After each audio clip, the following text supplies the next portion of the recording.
अश्विन बंसल आज अपनी जानलेवा बीमारी के आगे घुटने टेक दी। अब सवाल ये है, जो 6,000 करोड़ की प्रॉपर्टी वो किसके नाम?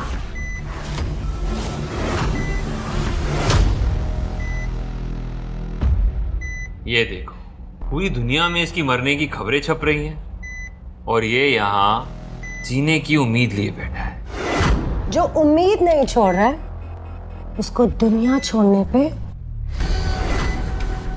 मैं मजबूर करूंगी। तुम्हें किडनी की क्या जरूरत है? तुम्हारे पास वैसे भी कम टाइम है, तो हम सोच रहे हैं कि तुम्हारी किडनी निकाल के तुम्हारे भाई रॉनी को लगा दो। Kidney transplant?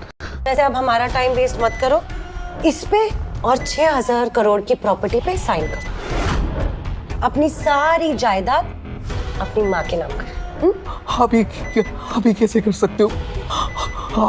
आप मेरी माँ हो। बदनसीबी से तुम जिंदा हो तो सिर्फ अपने बेवकूफ बाप की बदौलत। डिवोर्स के बाद वो हर महीने तुम्हारे नाम पे मुझे पैसे बेचता था, तभी अब तक तुम्हें जिंदा रखा, नहीं तो तुम्हें मैं कब से मार देती। लेकिन आप तो कहती थी कि पापा मुझसे नफरत करते थे, वो मेरी फिक्र नहीं करते थे। अपने फायदे के लिए झूठ बोलना तो इंसान की फितरत होती है। इंसान नहीं, हैवान है आप। और तू कौन है? जिस बाप ने पूरी जिंदगी तेरी इतनी चिंता की, उसे तूने अकेला छोड़ दिया। बाईपास सर्जरी अभी नहीं की तो आपके पिताजी नहीं बचेंगे, इसमें आपके साइन चाहिए। ध्यान से पढ़िए डॉक्टर, इसमें लिखा है कि करीबी रिश्तेदार, और मेरा इनसे कोई भी रिश्ता नहीं है दूर दूर तक। अब ये मरे जिए मुझे फर्क नहीं पड़ता। ऊपर वाला सब कुछ देख रहा है बाबू। अब तो सारी दुनिया देखेगी मिसेस तृप्ति बंसल को करोड़ों की मालकिन बनते हुए। टाइम वेस्ट मत करो, बी अ गुड बॉय।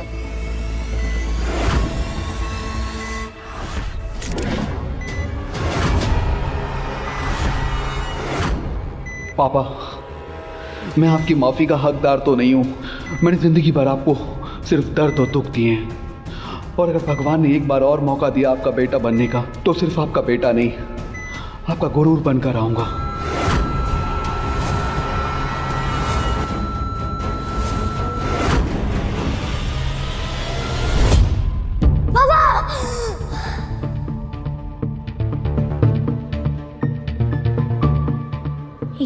ये मैं यहाँ कैसे आया? वो हॉस्पिटल, मॉम, ये तो मेरे बचपन का घर। 2018? क्या भगवान ने सच में मुझे एक और मौका दिया है? अरे ये तो मेरे बचपन वाला चेहरा है, और ये छोटे हाथ भी। मतलब मैं अपने पास्ट में वापस। मैं ना अब ये शादी में बिल्कुल नहीं रह सकती। मॉम डैड की वो बचपन वाली लड़ाइयाँ। ये लो डिवोर्स पेपर, और इसे अभी के अभी साइन करो। तुम इतना सेल्फिश कैसे हो सकती हो? आशु का तुम्हारे बिना क्या होगा? आशु को एक माँ की जरूरत है ना। और मुझे चाहिए फ्रीडम, पैसे। लाइफ में ना मैं कुछ बनना चाहती थी, और तुमने मुझे सिर्फ एक माँ बना के रख दिया है। तुम्हें ना तुम्हारी जिंदगी और तुम्हारे बच्चे की जिंदगी मुबारक हो। इसका मतलब भगवान जी ने सच में मुझे सेकंड चांस दे ही दिया। शौर्य, सोच क्या रहे हो? मुझे ना अभी के अभी डिवोर्स चाहिए।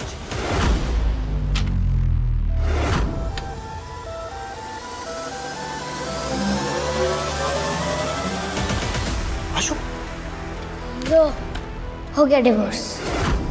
ना पापा को तुम्हारी जरूरत है और ना ही मुझे।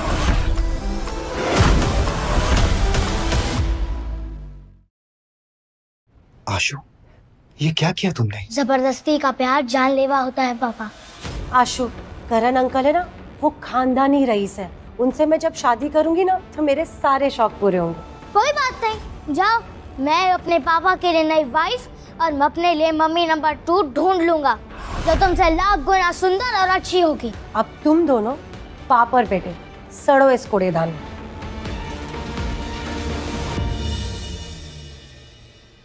मैं चाहकर भी तुम्हें ऐशो आराम की जिंदगी नहीं दे सकता।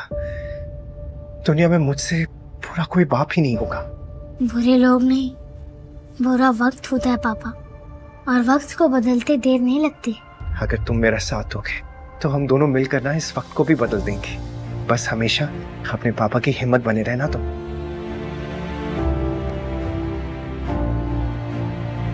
आशु, कल से तुम्हारा स्कूल शुरू होने वाला है ना, तो तुम्हारी नई किताबों और तुम्हारी यूनिफॉर्म के लिए बस इतने ही पैसे हैं पापा के पास। बहुत है पापा। तुम्हें भूख लगी होगी ना, तुम्हारे लिए कुछ खाने के लिए बनाता हूँ। हाँ? इस बार आपको अकेला नहीं छोड़ूंगा पापा।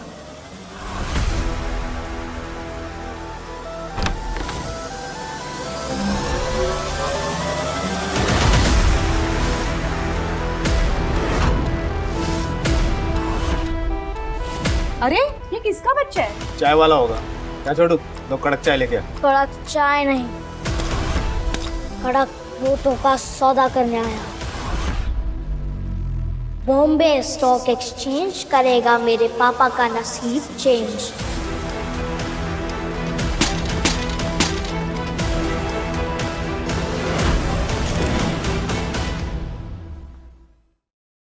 चलो नाश्ता कर लो आशु।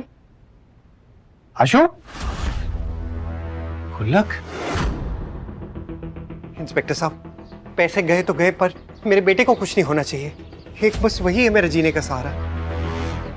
सीसीटीवी फुटेज में तो दिख रहा है तेरा बेटा ही गुल्लक लेके गया है। Stock exchange.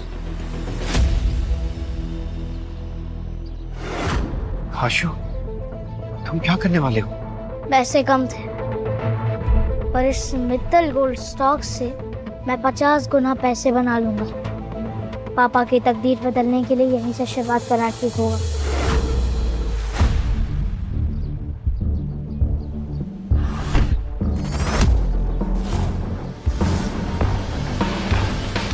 काव्य मैम, आज का स्टॉक मार्केट तो डूब रहा है। जो गहराई में डूबती हुई शेयर मार्केट में से सबसे महंगा मोती बाहर निकाल ले, वही बनेगा एशिया की सबसे बड़ी कंपनी वरदान ग्रुप्स का फाइनेंशियल एडवाइजर। बच्चे, ये शेयर तुमने खरीदे हैं? मित्तल गोल्ड्स का प्राइस गिरने वाला है। बेटर है कि तुम ये स्टॉक वापस कर दो और अपने घर चले जाओ। आपको कुछ नहीं पता। एक सीक्रेट बताओ, अगले आधे घंटे में रशिया यूक्रेन पर बड़ा हमला करने वाला है और अगले 10 दिन में फॉरेन गोल्ड स्टॉक्स 50 गुना तक बढ़ेंगे। बहुत ही अच्छी कहानी है। एक सजेशन दूं? मुफ्त की सलाह ना मैं देता हूँ और ना ही लेता हूँ। जुबान संभाल कर बच्चे। तुम वरदान ग्रुप की CEO, the financial genius miss Kavya Vardhan से बात कर रहे हो। ये तो काव्या वर्धान है। उनके किसी गलत आदमी से शादी हो गई थी और डिप्रेशन के चलते उन्होंने सुसाइड कर लिया था। बेटा, गोल्ड प्राइस कभी इतने नहीं बढ़ते हैं। इंटरनेशनल अलायंस सब संभाल लेंगे और किसी भी टाइप की कोई जंग नहीं होने वाली है। ये लड़की सुंदर भी है, शरीफ भी है। क्यों ना एक तीर से 2 निशाने लगाऊं? पापा की जिंदगी बन जाएगी और इनकी भी बच जाएगी। हेलो, कहाँ खो गए? तुमसे बात कर रही हूँ मैं। हाँ, एक शर्त लगाएंगी? कैसी शर्त? अगर अगले 20 मिनट में स्टॉक कम हो गया तो मैं कभी अपने पापा के पैसे स्टॉक में नहीं लगाऊंगा और आपसे माफी भी मांग लूंगा। और अगर स्टॉक बढ़ा तो आप मेरी हर बात मानेंगे और मेरे पापा से शादी करके मेरी मम्मी नंबर 2 बन जाएगी। ये मेरी तरफ से शगुन है। दीपक की समझे?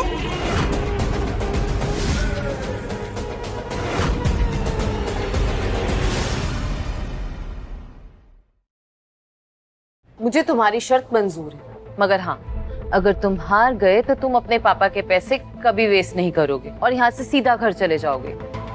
प्रॉमिस? प्रॉमिस। आशु, आशु, तुम यहाँ क्या कर रहे हो? और गुल्लक के पैसे कहाँ हैं? वो सारे पैसे मैंने स्टॉक पे लगा दिए पापा। इतनी मेहनत से एक एक पाई मैंने जोड़ के वो पैसे इकट्ठे किए थे और तुमने ऐसे गवा दिए। हमारी तकदीर बदलने वाली है और वो सिर्फ 20 मिनट में। रातों रात अमीर हो जाएंगे। घर, गाड़ी, बंगला हम सब ले लेंगे। रातों रात अमीर? चप्पल चुराने वाले कब से महंगे जूते पहनने के ख्वाब देखने लगे। और तू टिंगू, शेयर मार्केट के बारे में पता भी है तुझे कुछ? जबान संभाल के बात करो। और तुम अपनी औकात संभाल कर बात करो। करण मल्होत्रा को आखिर कह रहे हो तुम? बाहर मार्केट में न्यूज़ है कि एक बेटे ने बाप के सारे पैसे लंगड़े घोड़े पे लगा दिए। अभी पता चला कि वो तो तुम दोनों हो। मेंढक होकर आसमान तक छलांग मारना चाहता है। अच्छा वाह, तुम दोनों के साथ ना मैंने अपना रिश्ता तोड़ दिया, नहीं तो मैं भी एक मजाक बनकर रह जाती। गरीब भले ही हम, पर सस्ते में तुम जैसी पट गई। बहुत जुबान चलती है तेरी। स्टॉक की स्पेलिंग भी आती है? STOCK। क्या कर रहा है? बातें बात हो गई, अब तुम्हारी पोल खोलने का टाइम आ गया। आ कितने बुरे स्टॉक्स खरीदे आपने यहाँ।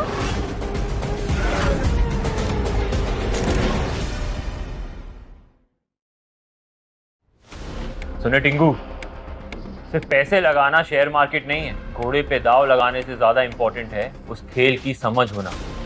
असली खेल वही है, समझा?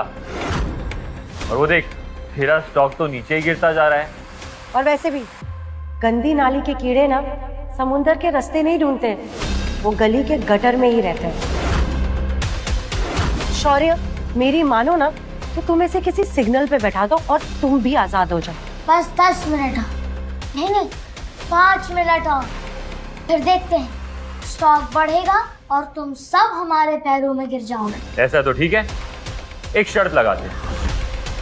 नहीं आशु, कोई शर्त लगाने की जरूरत नहीं। चलो हम यहाँ से चलते हैं। बेटा, तुम्हारे पापा बिल्कुल ठीक कह रहे हैं। स्टॉक वॉक भूल जाओ, पापा के साथ घर जाओ और अपनी पढ़ाई पे ध्यान दो। छोटे पैकेट में बड़ा धमाका हुआ, कुछ ही देर में पता चल जाएगा। आशु चलो। रुको पापा, अब तक बेटा सीखता था और बाप सिखाता था, आज से बेटा सिखाएगा और बाप सीखेगा।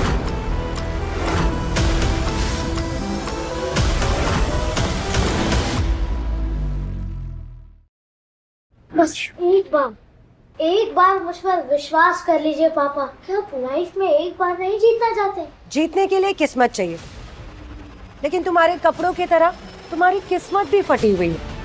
बाप भिखारी तो बेटा जुआरी। वाह। शुक्र है मैंने इसकी कस्टडी नहीं दी, वरना मेरे पैसे भी चला देता। करण, तुम ना जीनियस हो, जो इसका असली रंग तुमने पहले ही देख लिया। और मैं तो हैरान हूँ कि मेरे कोख से ऐसा बच्चा पैदा हुआ है। तुम्हारी गलती नहीं है डार्लिंग, इस शौर्य के खून में ही गंदगी है। और एक भिखमंगे का बेटा तो द्वार ही निकलेगा ना। सही है, चुपचाप निकल जाए यहाँ से। हार जीत का तो पता नहीं आशु, पर आज किसी के दांत जरूर टूटेंगे। गार्ड्स! अरे हटो तुम। क्या बात है पापा? शौर्य, तुम पागल हो गए हो क्या? पागल हो गया हो या नहीं, तुम्हें क्या फर्क पड़ता है? और आशु बिल्कुल सही कह रहा है, हमेशा हम हारे क्यों? पापा, आज के बाद आप कभी नहीं हारेंगे, चाहे कुछ भी हो जाए। मैं आपके नाक नहीं कटने दूंगा। बोलो करण, कैसी शर्त लगानी है तुम्हें?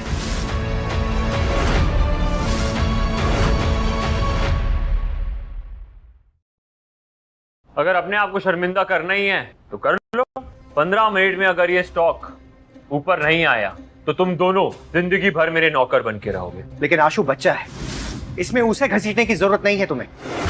कोई बात नहीं पापा, जीत हमारी होगी। शौर्य, तुम सोच भी कैसे सकते हो कि तुम जीत जाओगे? क्या तुमने सच में मान लिया है कि तुम्हारा बेटा यूं ही हवा में कोई भी शहर चुन लेगा और पैसे लगा देगा और तुम पैसे जीत जाओगे? लेकिन अगर आप हार गए तो? अगर हम हार गए तो यही सबके सामने घुटने टेक कर तुमसे माफी मांगेंगे और तुम दोनों के रास्ते में कभी नहीं आएंगे। पक्की बात? पक्की। लेकिन अब तेरे पास सिर्फ 13 मिनट बचे हैं। जिंदगी भर मेरे जूते साफ करने के लिए तैयार हो जा। सॉरी, तू आशु को अच्छे स्कूल में डालना चाहता था ना? टेंशन मत ले, मैं हूं ना, मैं डालूंगा, लेकिन प्यून बनने के लिए। अभी समय बाकी है। तुम्हारा समय तो तभी खत्म हो चुका था शौर्य, जब तुमने करण मल्होत्रा से पंगा लिया था। अगर मुझे अपनी असलियत इनसे छुपानी ना होती तो मैं इनकी मदद जरूर करती, लेकिन ये स्टॉक मार्केट किस्मत के दम पे नहीं चलती। समय खत्म हुआ आशु, जूते साफ करने के लिए तैयार हो? आशु को इसमें घसीटने की कोई जरूरत नहीं है, उसकी नादानी समझ के उसे छोड़ दो। ठीक है, इसे माफ कर दूंगा, लेकिन तू अभी सबके सामने मेरे जूते चाटेगा। क्या हुआ शौर्य, तू तो कहता था बेटे के लिए जान भी दे देगा, तो घुटने टेक, चाट मेरे जूते, दिखा कितना प्यार करता है तू अपने बेटे से। मैं झुकने के लिए तैयार हूं। पापा, छुपने का जमाना गया। अब दुश्मन के गुरूर को अपने ऊपर लाने का वक्त आ गया। अटेंशन प्लीज, आज मित्तल गोल्ड स्टॉक की कीमत में 50 गुना की भारी उछाल आई है। सभी शेयर होल्डर्स तुरंत ध्यान दें।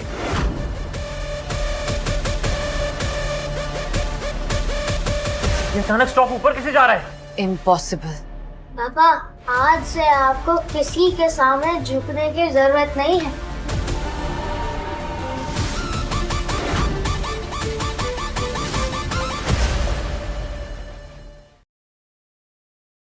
What the hell is happening?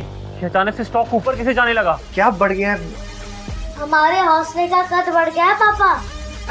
हमने सच में पैसे कमा लिए, मतलब वो 50 गुना हो गया।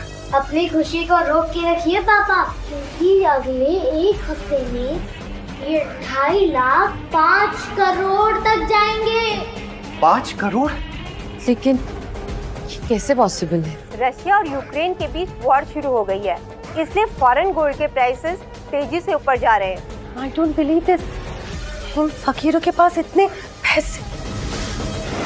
शायद भूल गई है मॉम के नाम पे धब्बा कि फकीर के हाथ में भी किस्मत की लकीर होती है।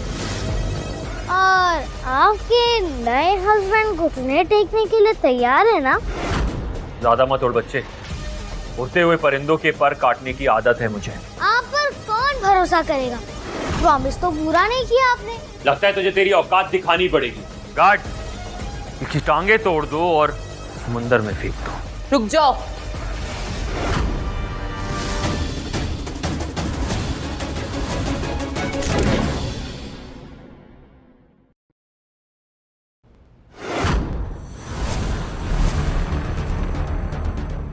हाँ, अरे डेविड भाई, हाँ आप यहाँ कैसे? क्यों, तुमसे परमिशन लेकर आना चाहिए था। अरे नहीं नहीं, मैं तो बस यूं ही पूछ रहा था। हाँ, हम बस निकलने ही वाले थे, हम चलते हैं। चलो चलो भाई। अंकल, अभी शर्त पूरी नहीं हुई है। ज्यादा जबान चल रही है तेरी, जबान निकाल लूंगा, समझा? अच्छा हुआ याद दिलाया छोटे उस्ताद, तुम दोनों ने कह ही दिया था कि हारोगे तो घुटने टेकोगे। तो हमसे गलती हो गई, हमें माफ कर दो। तुम्हारी गलती। वैसे तुम दोनों माफी के लायक नहीं हो, लेकिन मेरे पापा कहते हैं माफ करने वाला गलती करने वाले से बड़ा होता है।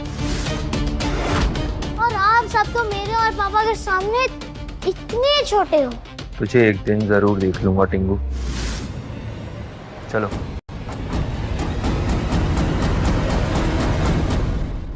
थैंक यू डेविड, तुम जा सकते हो। मैंने सुना था कि एक पल में किस्मत बदलती है, और आज देख भी लिया। I am impressed. जी, आपका बहुत बहुत शुक्रिया, आपने हमारी इतनी मदद की। थैंक यू से काम नहीं चलेगा। मैं वरदान ग्रुप्स में आपको फाइनेंशियल एक्सपर्ट की पोजीशन देना चाहती हूँ। कल आपको मेरे साथ इंटरनेशनल फाइनेंशियल समिट में चलना होगा, एक एक्सपर्ट बनके। फाइनेंशियल समिट, यानी उस खजाने की चाबी जिसने पहले जिंदगी में मेरी लाइफ बदल दी थी। इस बार ये खजाने की चाबी आपकी होगी पापा।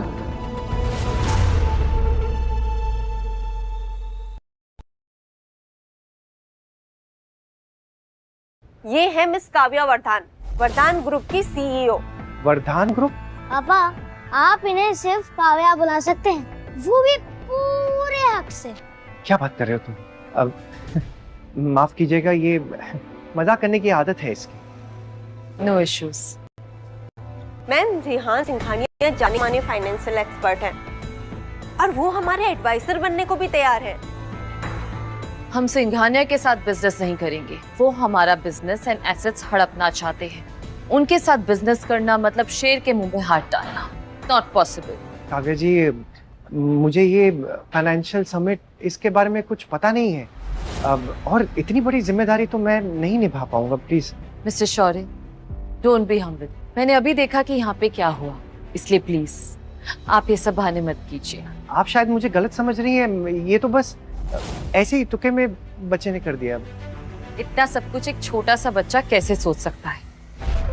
मुझे पता है कि आप इसका क्रेडिट नहीं लेना चाहते। ये सब आप ही ने किया है।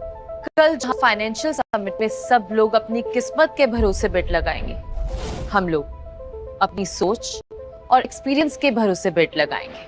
देखिए मिस्टर शौर्य, आई अंडरस्टैंड कि आप रेगुलेटरी बोर्ड के सामने नहीं आना चाहते और किसी भी टाइप का एक्सटर्नल रिस्क नहीं लेना चाहते ताकि किसी को पता ना चले। इसलिए आप खुद पैसे नहीं लगाते, किसी से बोल के या फिर किसी से इन्वेस्ट करवाते। बट प्लीज, कल का समिट मेरे लिए बहुत इंपॉर्टेंट है और मुझे आपकी हेल्प की बहुत जरूरत है। पापा आपकी मदद करेंगे, लेकिन शर्त पूरी होने के बाद। आशु, अब ये कौन सी शर्त है? ये है इस हैंडसम बेटे के हैंडसम बाप। बोलो, मेरी मम्मी नंबर 2 बनने के लिए तैयार हो ना आप?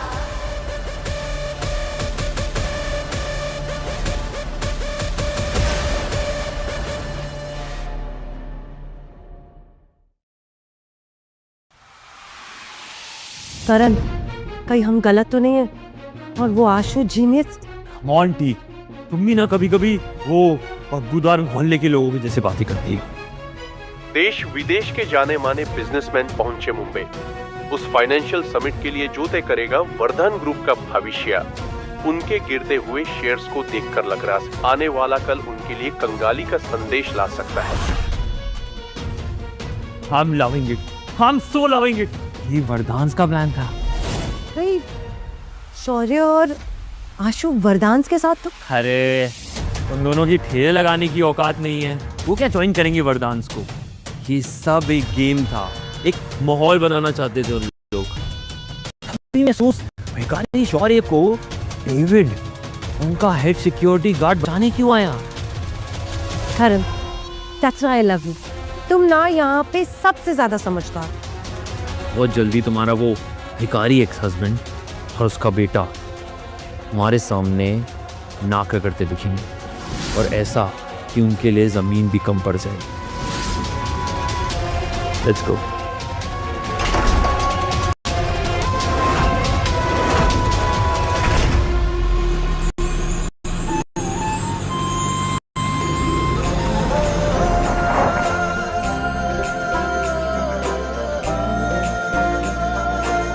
आज मेरे पापा की शादी है, आज मेरे पापा की शादी है।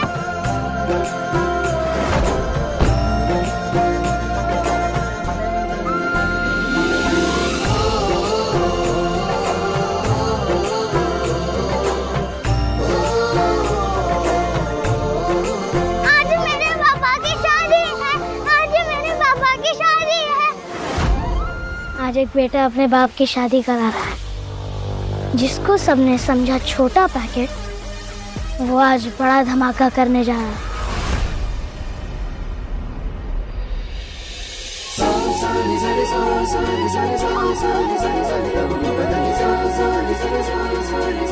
शादी मुबारक मम्मी नंबर 2। थैंक यू बेटा, मैंने अपना वादा पूरा किया और आज आपको फाइनेंशियल समिट पर आकर अपना वादा पूरा करना है। सेब। पापा, मम्मी नंबर 2 कितनी स्मार्ट है और ब्यूटीफुल भी। लेकिन आज जब समिट में मैं कुछ बोल ही नहीं पाऊंगा तो नया नया जो ये रिश्ता जुड़ा है ना, ये भी वो तोड़ देगी। पापा, ये रिश्ता कभी नहीं टूटेगा, कभी नहीं।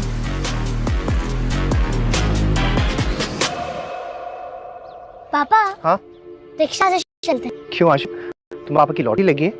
बस स्टैंड आ गए हैं, बस में चलते हैं, आओ।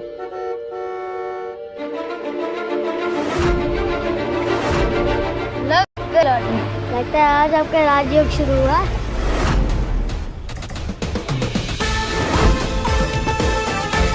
सर, आपको हमारे साथ चलना होगा। किस राजयोग की बात कर रहे हो तुम आशु? मैंने तो अपने सपने भी गिरवी रख दिए। पता नहीं अब क्या होगा।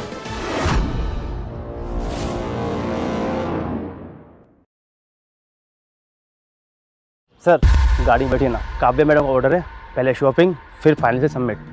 मैडम आपको वहीं मिलेंगी। 256 नंबर की बस आती होगी, बस हम उसमें चले जाएंगे, आप तकलीफ मत कीजिए। अरे पापा, आप मम्मी नंबर 2 की बात नहीं मानेंगे तो वो नाराज हो जाएंगे। मैं तो अपने नई मामा की हर बात मानूंगा। अब चलिए। चलिए सर।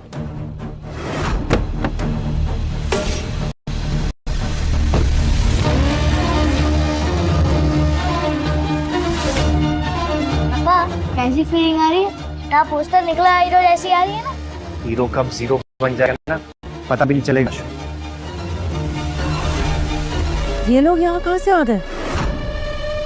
तुम भिखारियों की इतनी हिम्मत कि तुम लोग यहाँ आओ। यहाँ आना तुम दोनों को बहुत महंगा पड़ेगा।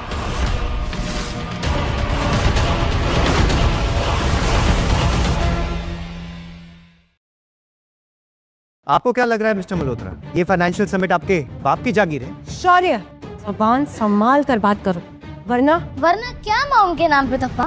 फिर से कोई शर्त लगा के घुटने टेकने वाली हो क्या? क्यों बेकार में अपनी बेइज्जती करवा रही हो तुम? ये गली का कुत्ता और ये चूहा बहुत फुदक रहे हैं। आज इनका सामना शेर से होगा। लगता है आपने शेर और चूहे की कहानी नहीं सुनी अंकल। ये तो वही दो लोग हैं ना जो कल शेयर मार्केट में अपना जादू दिखाया था। अरे कल इनका नसीब अच्छा था, हर दिन किस्मत थोड़ी साथ देती है। शौर्य, तुम अभी के अभी करण से माफी मांगो, नहीं तो तुम और तुम्हारा बेटा यहाँ से जिंदा नहीं जाएंगे। आशु बिल्कुल सही कहता है, मॉम के नाम पे धप्पा ही हो तो। नहीं मानती मैं अपने आप को इसकी माँ। तुमसे शादी करना और इसे पैदा करना मेरी जिंदगी की सबसे बड़ी बेवकूफ़ी। सही कह रही हो तुम। वैसे भी जिसने रिश्तों को छोड़कर दौलत अपनाई हो, उससे बड़ा बेवकूफ तो कोई नहीं सकता। बस बहुत हो गया, अभी मेरे सामने घुटने टेक कर माफी, वरना मैं तुम्हें अपनी हैसियत और तुम्हारी औकात दिखाने पे मजबूर हूँ। औकात की बात कर रहे हो, जो एक छोटी सी शर्त नहीं जीत पाया। शौर्य, वो तो छोटी सी बाजी थी, बड़ी बाजी तो तब हुई थी जब मैं तेरी नाक के नीचे से तेरी बीवी को निकाल कर दूँ। अंकल,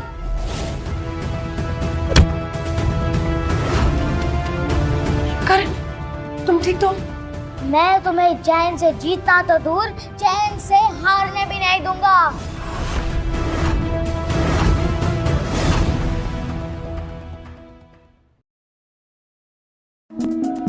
मैम, शौर्य सर और आशु आए हैं। Okay, let's go. शौर्य, संभालो अपने बदतमीज बच्चे को, नहीं तो अंजाम अच्छा नहीं होगा। मेरे पापा तुम जैसों के हम क्यों से डरते नहीं है। आशु, बस बहुत हो गया। सही कह रहा है, बस बहुत हो गया। अब तुम्हें बाहर फेंकवाने का टाइम आ गया है। गार्ड्स, रुक जाओ। आखिर मैं भी तो देखूं कि किसमें इतनी हिम्मत होगी जो मेरे पति और बच्चे पे हाथ उठाना चाहते हैं।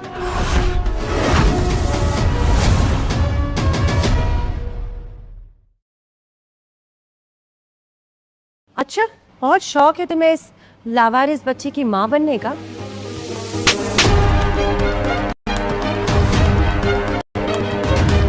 इस थप्पड़ को याद रखना। आज के बाद मेरे बेटे को लवारिस कहना तुम जैसी औरत को बहुत महंगा पड़ेगा।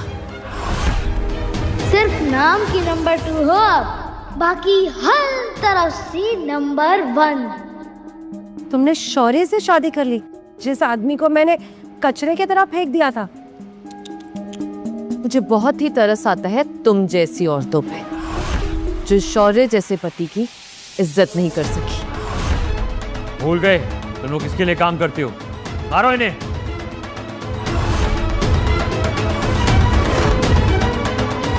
What the hell?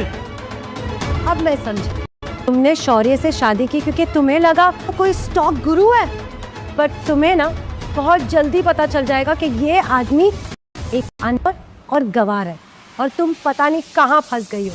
पास में शौर्य चाहे जो भी रहा, लेकिन आज के बाद सब उसकी इज्जत करेंगे, क्योंकि वो वरदान ग्रुप्स का दामाद और फाइनेंशियल एडवाइजर है, काव्या वरदान का पति। तुम वरदान फैमिली की बड़ी बेटी हो?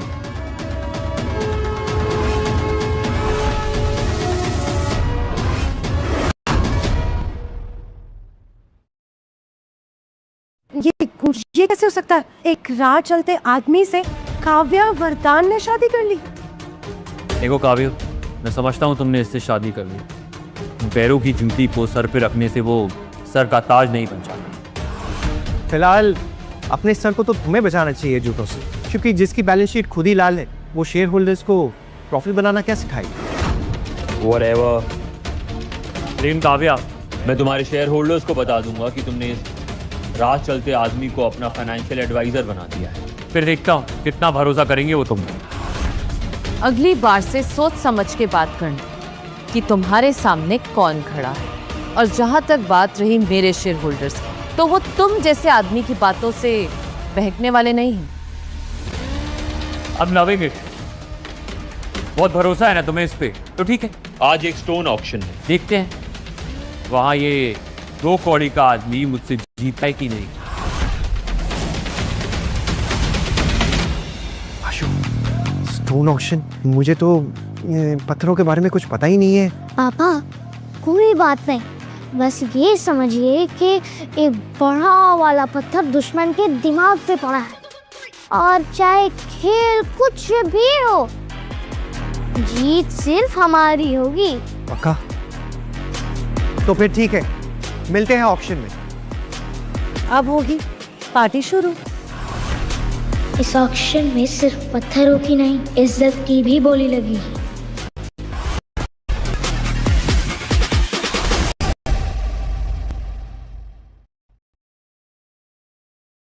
पार्टी अभी शुरू नहीं होगी, पार्टी तो तब शुरू होगी जब पैसे लगे। बोलो, लगाते हो 10 करोड़ की शर्त? हाँ, मुझे मंजूर है।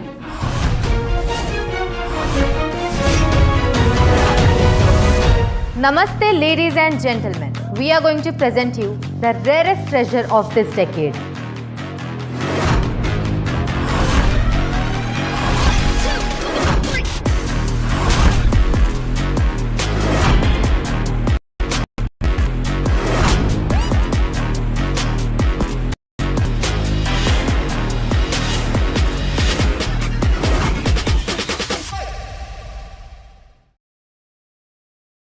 ये सिर्फ पत्थर नहीं बल्कि चाबी है,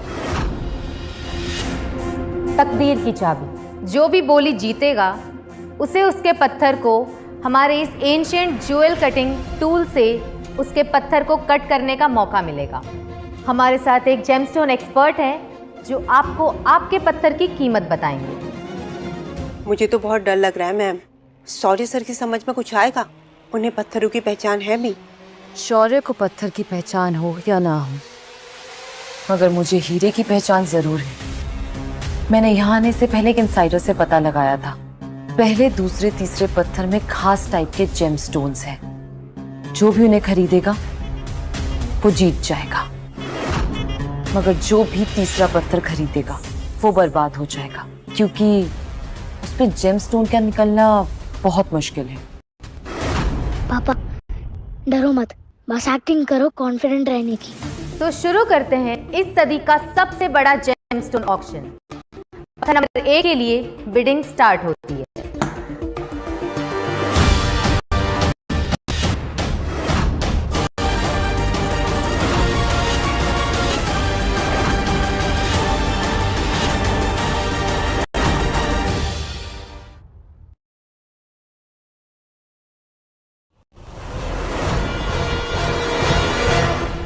आशु, मुझे तो पसीना आ रहा है, घबराहट भी हो रही है। एक काम करते हैं, यहाँ से निकल लेते हैं। अरे पापा, और आप चिंता मत करो, मैं हूँ ना। आशु, तुम बहुत जिद्दी हो गए हो। अभी तुम स्कूल में हो, ये सारी जो मनमानी करनी है ना, कॉलेज जाते हुए करना। आपको क्या पता पापा, मैंने अपने कॉलेज के दिनों में इन पत्थरों के बारे में रिसर्च की है। इन्हें पता नहीं कि बहुत जल्द ही ये अमीर बनने वाले हैं। पत्थर नंबर 1 के लिए बिडिंग स्टार्ट होती है 10 लाख से। 80 लाख, 80 लाख 1, 80 लाख 2, 80 लाख 3। पत्थर नंबर 1 सोल्ड।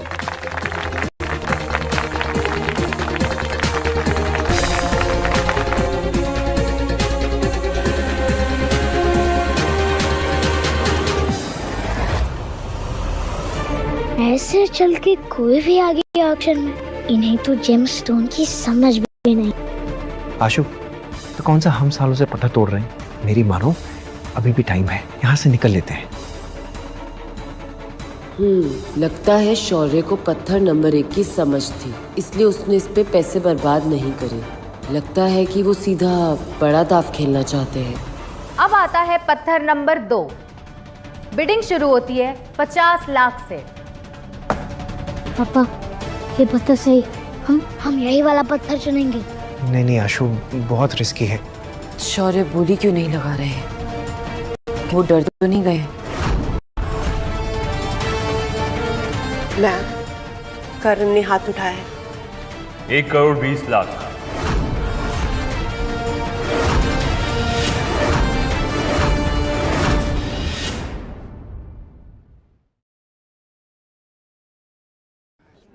क्या हुआ शौर्य, हाथ नहीं उठाया?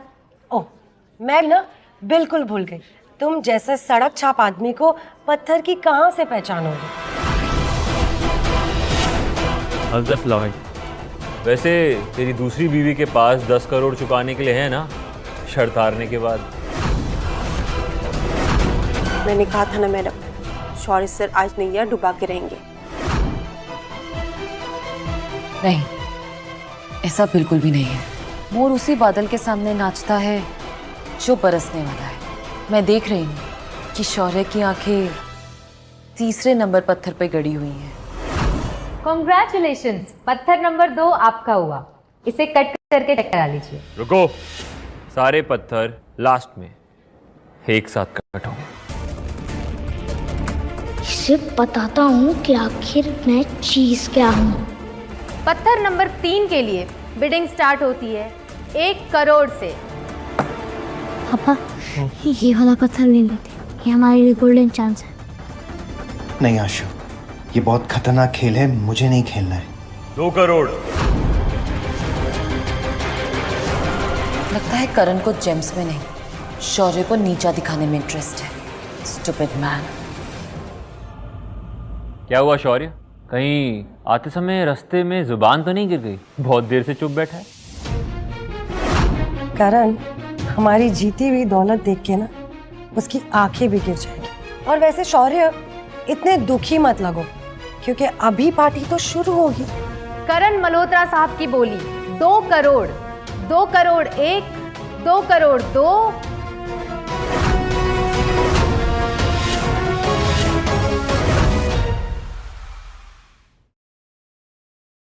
गौर से सुन लो सब लोग, ये तीसरा पत्थर मेरा है। शौर्य की खामोशी बता रही है कि इसकी जेब कितनी गहरी है, इतनी कि उसमें चिल्लर भी नहीं है ना शौर्य? पत्थर नंबर 3 सोल्ड टू मिस्टर करण मल्होत्रा।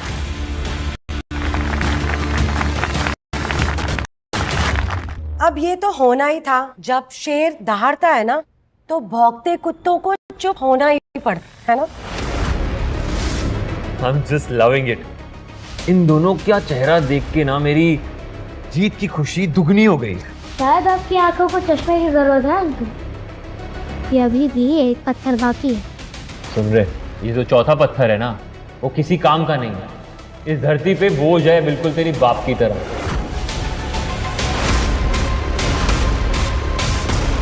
अब देर किस बात की? ऑक्शन तो करण जीत ही गया है ना, तो अनाउंसमेंट भी कर दो। नो मैम, रूल्स के हिसाब से आखिरी पत्थर के बाद ही विनर डिसाइड होगा। पत्थर नंबर 4 बेकार है। Time waste. चलो चलो चलते चलो चलो चलो चलते हैं। पत्थर नंबर 4 के लिए बिडिंग शुरू होती है 5 लाख से। 5 lakh.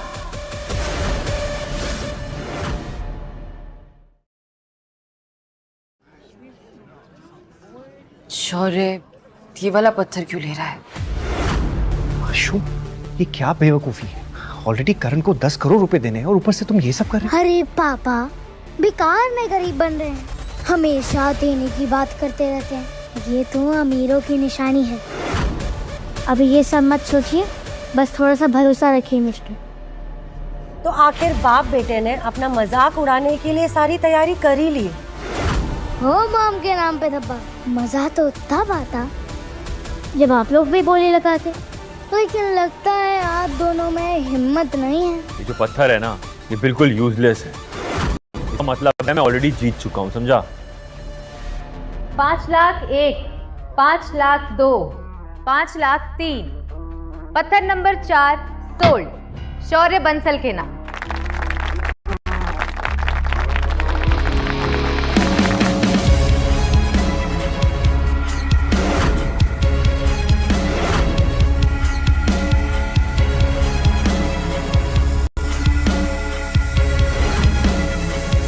Cut the stone.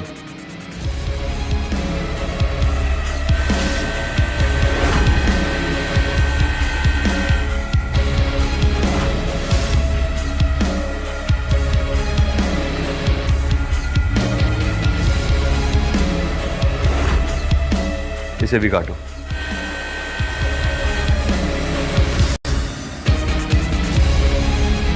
Oh my God! देखा काव्य, मैंने कहा था ना कि मल्होत्रा हमेशा जीतते हैं। 10 करोड़ रेडी रखना, तुम शर्त हार गई। अरे इतनी भी क्या जल्दी है, हमारा पत्थर अभी कटना बाकी है। तो कह रहे थे।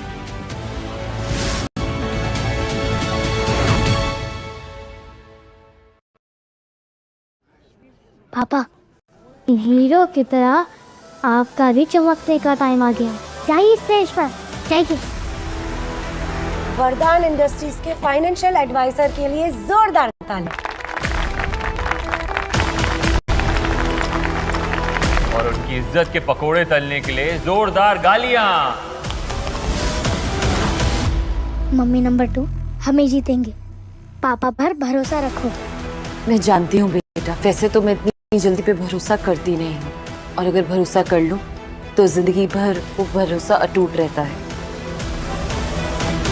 1 मिनट, पत्थर तोड़ने से पहले चलिए देखते हैं कि मिस्टर शौर्य बंसल की किस्मत की लकीरें क्या कहती है। अरे अरे, इनके हाथों में तो अमीर की कोई रेखा ही नहीं है।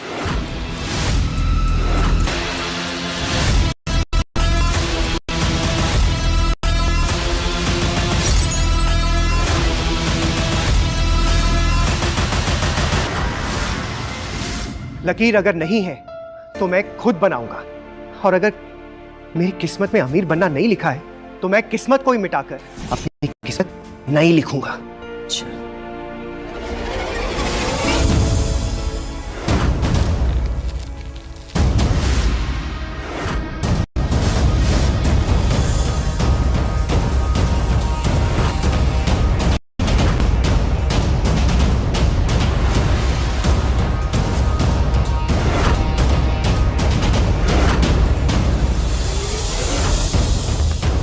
काटो इसे।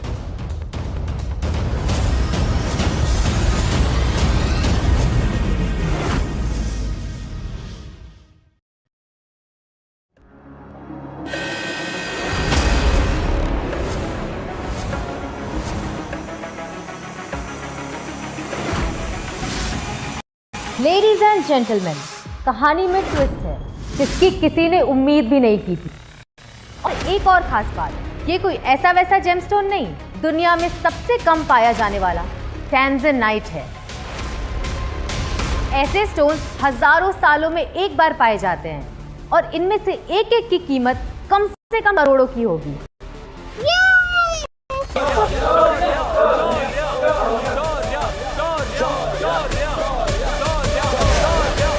करण, आज तुमने 10 करोड़ रुपए खो दिए।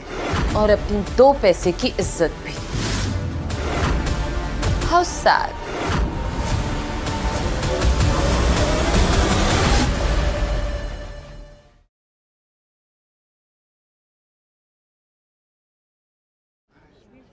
नहीं, ऐसा नहीं हो सकता।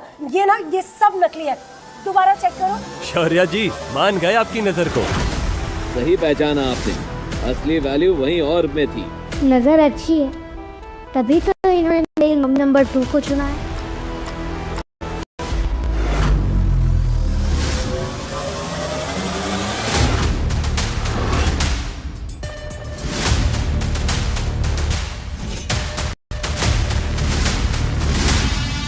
Rehan Singhania, welcome sir.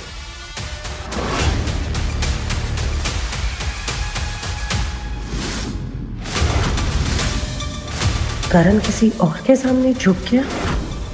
मैं डिस्कशन तो नहीं, डील करता हूँ। बहुत सुना है मिस्टर सिंघानिया के बारे में। कहते हैं ये जिस पत्ते पर हाथ रखे वो इक्का निकलता है। सुना है काव्या ने रेहान का रिश्ता ठुकरा दिया था। लगता है वो यहाँ काव्या और वरदान ग्रुप से बदला लेने आया है। इस पत्थर के सारे जेमस्टोन्स अब मेरे हैं। शायद तुम भूल रहे हो कि वरदान पक्ष। बेटर होगा कि तुम यहाँ से चले जाओ।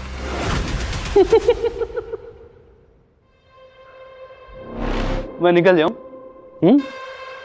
वो भी खाली हाथ? Not a chance Kavya. आज मैं इस जगह से 2 चीजें तो जरूर लेके जाऊंगा। पहला ये जेमस्टोन्स और दूसरी तुम।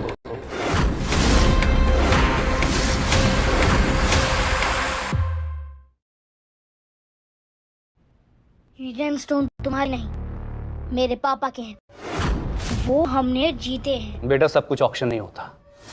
ये जेमस्टोन जिस माइन का है उसे सिंघानिया फैमिली ने खरीद लिया है। अब ये हमारी प्रॉपर्टी है, तो उसको ऑक्शन करना हमारे परमिशन के बिना अब इलीगल है। सर हमारे पास ऑफिशियल परमिशन पेपर है, ये देखिए। रियली?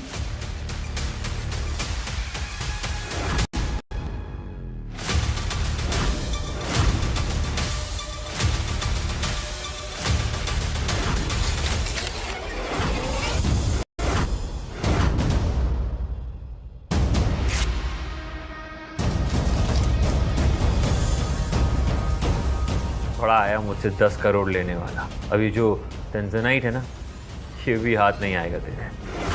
पापा जेमस्टोन देंगे, लेकिन मेरी मम्मी नंबर 2 को वेडिंग गिफ्ट के तौर पर। बेटा अपने पापा का चेहरा ने एक बार अच्छे से देख लिया आखिरी बार, तो कुछ पल के बाद वो सिर्फ एक याद बनकर रह जाएंगे।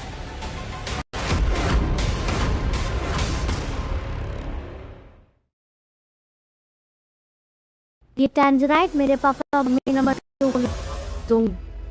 तुम सच में टैंजराइट मुझे देने वाले थे? वाह क्या मजाक है यार। मतलब तुमने इस आदमी के लिए मेरा रिश्ता ठुकराया था। ओके गया मैं काव्या, कर क्या रही हो तुम? हाँ, इस आदमी के लिए मैंने तुम्हारा रिश्ता ठुकराया था, क्योंकि ये अपनी किस्मत खुद बनाना चाहता है, तुम्हारी तरह नहीं जो अपने बाप के नाम पे उछलता है।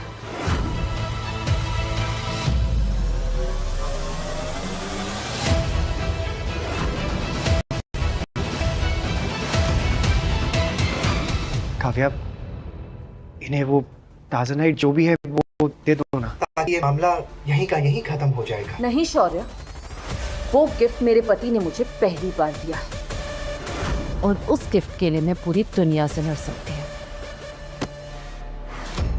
इतनी आसानी से नहीं लौटना तुझे। अगर शेयर होल्डर्स की मीटिंग है ना, मैं भी देखता हूँ इस डरपोक को तुम कैसे सबके सामने इंट्रोड्यूस करती हो। बस कुछ दिन के अंदर तुम्हें रोड पे ना ले आया तो मेरा नाम रेहान सिंघानिया नहीं। I see you there.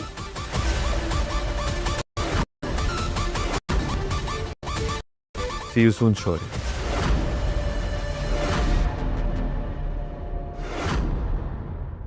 आशु, अरे आप कहाँ जा रहे हैं?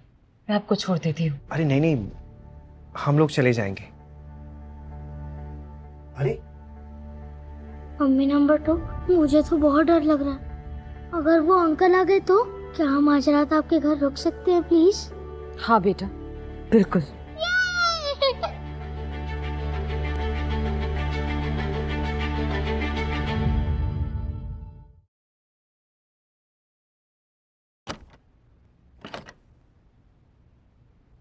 कितना बड़ा घर है और ये लाइट्स पहले से ऑन क्यों है? बेटा, मुझे बचपन से ही अंधेरे से बहुत डर लगता था, इसलिए घर की सारी लाइट्स हमेशा ऑन रहती हैं। मम्मी, अब आपको डरने की कोई जरूरत नहीं है, हम हैं ना आपके साथ। नहीं नहीं आशु, हम यहाँ हमेशा कैसे रह सकते हैं? माना कि इन्हें बड़ा घर दे सकते रहने के लिए, लेकिन इसका मतलब ये थोड़ी ना है कि मैडम जी के घर पे हम ही रहने आ जाएं।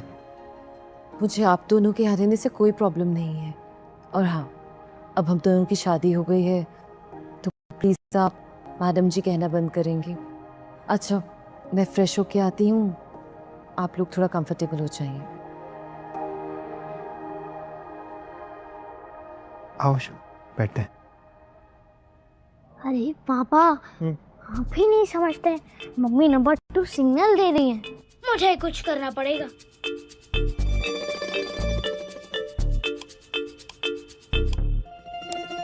ये लाइट को क्या हुआ?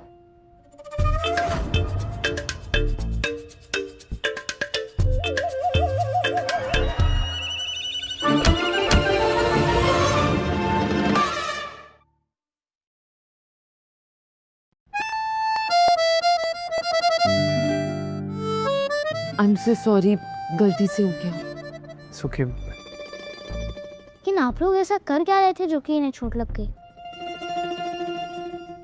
मुझे नींद आ रही है, मैं सोने जा रहा हूँ। Good night.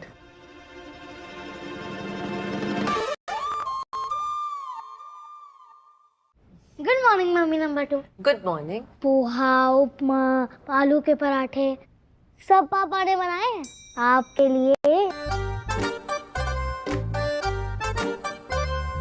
खा के बताओ कैसा बना है। चलो।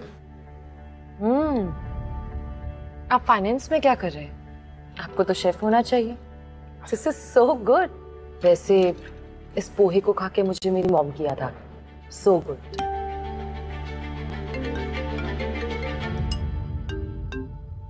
हेलो मैम, जल्दी ऑफिस आ जाइए। देशमुख जी ने हमें रॉ मटेरियल दे बंद कर दिया है।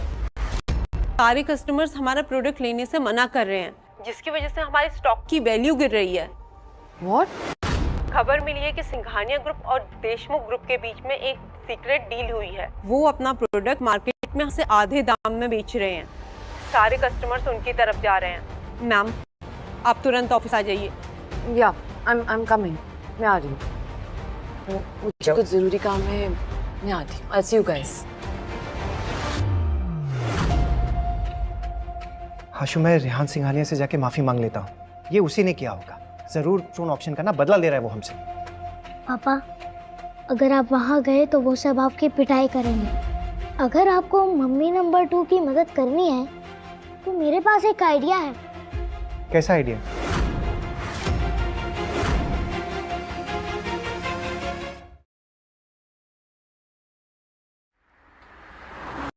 आशु, यहाँ ऐसा क्या है जिससे काव्या मैडम की मदद हो जाएगी? अरे पापा, आप बस मुझे ऊपर चढ़ाइए ना। ऊपर? ये लड़का भी ना। इधर आओ। आशु, आशु संभल के। पापा, आप भी आ जाओ। आशु, मैं तुमसे कह रहा हूँ, ये चोरी करके हम काव्या मैडम की मदद नहीं करेंगे। बहुत सोचते हो आप, ऊपर आओ ना। अच्छा ठीक है, तुम संभल के रहो। हाँ, मैं आ रहा हूँ ऊपर।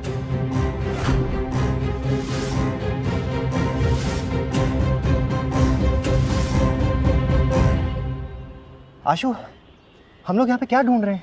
तुलजापुर की ब्लेड टेक्निक का सीक्रेट फॉर्मूला। क्या टेक्निक? तुलजापुर की ब्लेड टेक्निक, जो देशमुख फैमिली के विरासत का हिस्सा है, और वो फॉर्मूला अभी भी इस देशमुख मैंशन में ही रखा हुआ है। देशमुख मैंशन? आशु, देशमुख फैमिली से पंगा लेना ना मतलब मौत को दावत देना है। और जयराज देशमुख तो देश के सबसे पुरानी रईस आदमी है, वो हमें जिंदा नहीं छोड़ेंगे। तुम कहाँ ले आए हो? आप चलिए पा। अरे आशु रुको।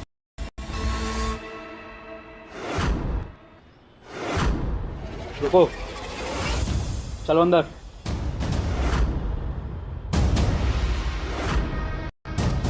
घर आए मेहमानों की खातिरदारी करना देशमुख बहुत अच्छी तरह से जानता है।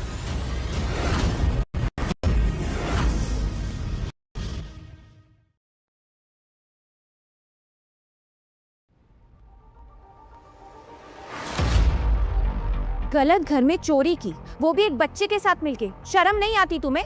इतनी छोटी सी उम्र से अपनी तरह चोर आने की तैयार कर रहा है। नहीं नहीं सेठ जी, हमसे बहुत बड़ी भूल हो गई है। तुम दोनों की सारी बातें सुनी मैंने। तुलजापुर गेट के बारे में क्या जानते हो? सब कुछ। चुप रहो तुम। सेठ जी मैंने कहा ना, हमसे बहुत बड़ी गलती हो गई है। दोबारा हम लोग यहाँ पे आपको दिखाई भी नहीं देंगे।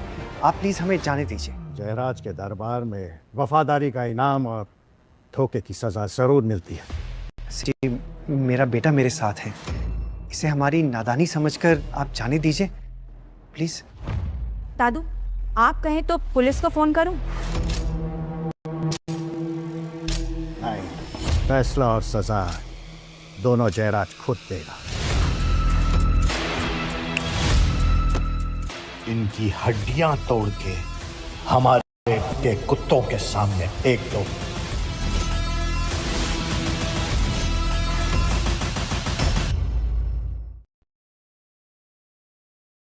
मैंने तुम्हें जयराज जी के साथ मीटिंग फिक्स करने को कहा था, क्या हुआ उसका?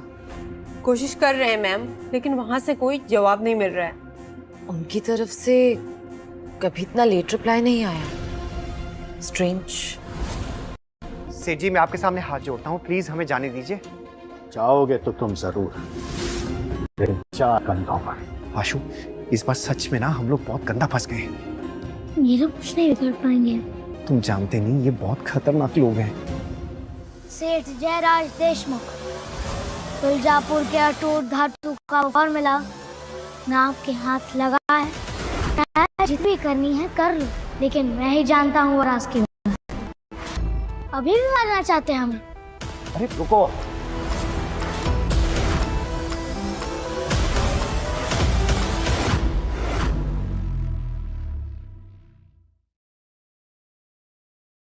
कहाँ सुना तुमने तुलजापुर के अटूट धातु के बारे में? चाहे जहाँ भी सुना, लेकिन मुझे ये पता है कि आपने पूरी जिंदगी उस धातु को ढूंढने में लगा दी। दादू, आप कहाँ इस बच्चे की बातों को सीरियसली ले रहे हैं? नहीं छाया, उस तकनीक के बारे में मेरे जीवन काल में बाप दादा नहीं ढूंढ पाए, लेकिन ये बच्चा, कौन हो तुम और तुम्हें उस तकनीक का राज कैसे पता है? आप आम खाइए ना, गुठलियाँ क्यों गिन रहे? बताइए, आपको वो फॉर्मूला चाहिए या नहीं? कहाँ है वो धातु, बताओ। सेठ जयंत राव की मौत की खबर आई थी, और ये भी उनके मरने के बाद तुलजापुर का अटूट धातु उनके महल में एक शाही तलवार में पाया गया था। ये तो मेरे पूर्वजों का तकनीक है। इतने स्थानों से मैं ढूंढ रहा था, आज भाले में मिल गया।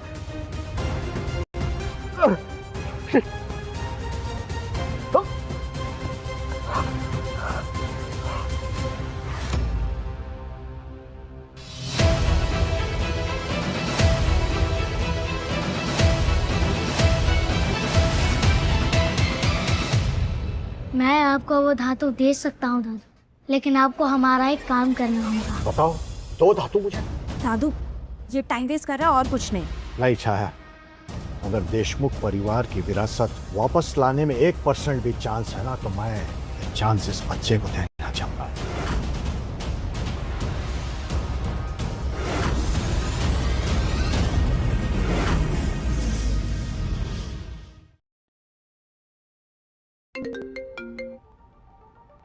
हेलो मम्मी नंबर 2, आपकी मदद करने का एक तरीका मिल गया है। हेलो, आप क्या कांड कर रहे हैं शौर्य जी और आशु? मैं नहीं जानती कि अब वो क्या कर रहे हैं, लेकिन पता नहीं क्यों मुझे उन दोनों पे पूरा भरोसा है। वो इस चुनौती को भी पार कर लेंगे। चलो हम लोग मीटिंग के लिए लेट रहे। प्रेसिडेंट काव्या, देशमुख कंपनी ने हमारी सीट कैंसिल कर दी है। हमारी कंपनी का दिवाला निकलने वाला है। कंपनी को बचाने का एक ही रास्ता है, आपको रेहान सिंघानिया से माफी मांगनी होगी। कंपनी को बचाने की मैं पूरी कोशिश कर रही हूँ। हाँ, आपने जो उनका फाइनेंशियल समिट में इंसल्ट किया, इसके लिए वो हमारी कंपनी के लिए मुसीबत खड़ी कर रहा है। हमारी मानिए तो जैसे पहले तय हुआ था वैसा ही करिए और रेहान से शादी करके कंपनी को डूबने से बचा लीजिए। हरगिज नहीं।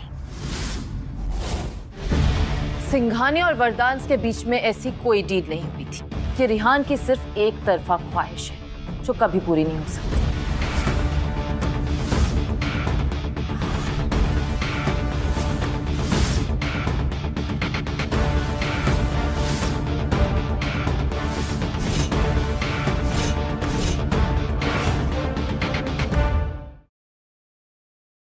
हमारी बोर्ड मीटिंग चल रही है। तुम्हारी हिम्मत कैसे हुई हमारी बोर्ड मीटिंग में आने की? Get out! मौका खुद चलकर तुम्हारे पास आया है और तुम उसी को तेवर दिखा रही हो यार। आखिर तुम चाहते क्या हो? हाँ, मैं तुम्हें चाहता हूँ, बस ये रिश्ता मेरी मर्जी से चलेगा। पहले तुम मेरी बीवी बनोगी, फिर तुम मेरी सेवा करोगी, क्योंकि जो पति होता है ना वो परमेश्वर होता है। मैं और सिर्फ मैं तुम्हारा परमेश्वर। पता है तुम्हें, अब तुम अपनी हदें पार कर रहे हो। काव्या जी, अगर कंपनी डूब गई तो हमारे बच्चे सड़क पर आ जाएंगे। ओ, मिस्टर जयराज जी का फोन आ रहा है।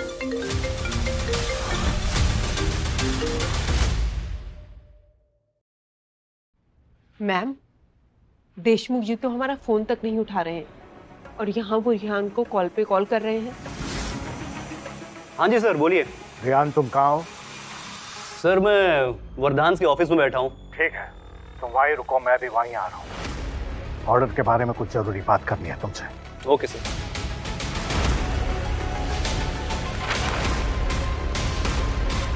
सुना तुमने? मिस्टर जयराज खुद तुम्हारे ऑफिस में आ रहे हैं इन पेपर्स को साइन कर, और तुम्हें ये बताने कि वो आज के बाद तुम्हारे साथ कोई भी डील नहीं करेगी। लेकिन तुम अपनी कंपनी को ना अभी भी बचा सकती हो, बस तुमको अपना ईगो साइड में रख के उससे माफी मांगनी होगी। वरदान ना ही कभी किसी के सामने झुके हैं और ना ही कभी किसी के सामने झुकेंगे। ठीक, तुम्हें माफी नहीं मांगनी ना, मत मांगो। और तुम्हें अपनी कंपनी को बचाना है ना, तो उसके लिए तुम्हें मिस्टर जयराज के आने से पहले सीईओ की पोजीशन से अभी कभी रिजाइन करना होगा।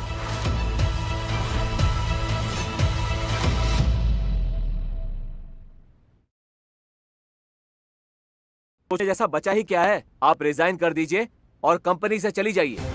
मिस्टर वर्धान ये कभी एक्सेप्ट नहीं करेंगे। उसकी कोई जरूरत नहीं है। मैं आप लोगों की भलाई के लिए खुद ही रिजाइन कर दूंगी।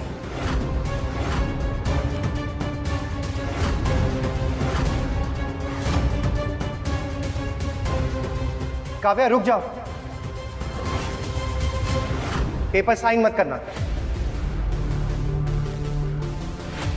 बकरा खुद चलकर आ गया कसाई के पास कटने, तुझे मारने में बहुत आएगा। मजा तो अब आएगा।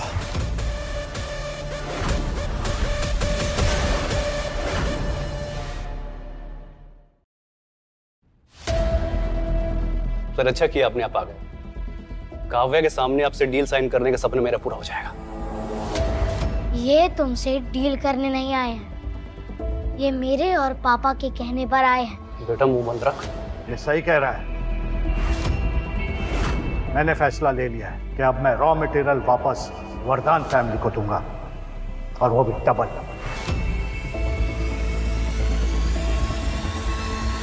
सर अगर मुझसे कोई गलती हुई तो हम बैठ के बात कर सकते हैं सर, लेकिन आप इस तरह अपने वादे से मुकर नहीं सकते। चुप करो। देशमुख तुम्हें सफाई देगा। तुम्हारी इतनी औकात नहीं हुई है बच्चे, और वैसे भी शौर्य तुमसे लाख लाख गुना काबिल है और नेक दिल है, इसलिए ऑर्डर तो इन्हें ही मिलेगा। किसने सोचा था शौर्य सर एक दिन देशमुख सर को हमारा पार्टनर बना देंगे। शौर्य सर तो छुपे रुस्तम निकले। सर अगर आप साइन कर दे तो? हाँ हम साइन जरूर करेंगे, लेकिन पहले शौर्य और आशु एक वादा पूरा करें जो हमें दिया है। कैसा वादा?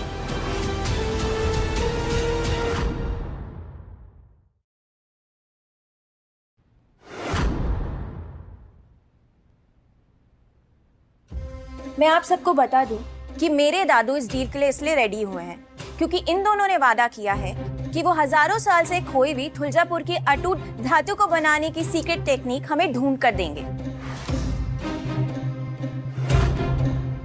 क्या सोचकर तुम दोनों ने वादा किया था?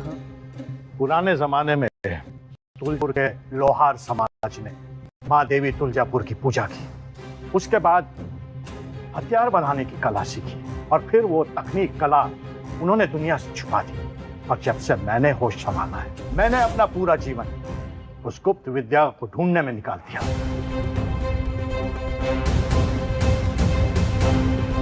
तुम्हारे बेटे के कहने पर हम अपना ये खानदानी हथियार यहाँ पर लेकर आए हैं, तो बताइए वो सीक्रेट टेक्निक कहाँ है?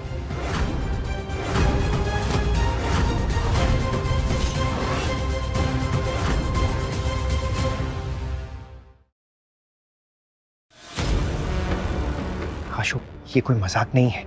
तुम्हें इसके बारे में किसने बताया? मेरे अंदर की आवाज ने बताया पापा। आपके दूध पीते बच्चे हमें बताएंगे इस प्राचीन तकनीक के बारे में? ये दोनों सिर्फ हमारा समय बर्बाद कर रहे हैं सर, और कुछ नहीं। हम दोनों अभी क्या करने वाले हैं ये सबके सामने आ जाएगा। हे भगवान, प्लीज हर बार की तरह इस बार भी आशु की बात सच कर देना।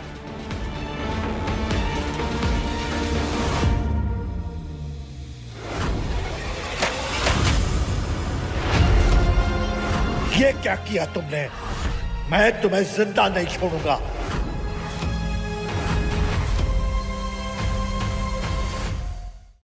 दादू, दादू क्या सच में हजारों साल पहले की गुम हुई हुई टेक्निक है?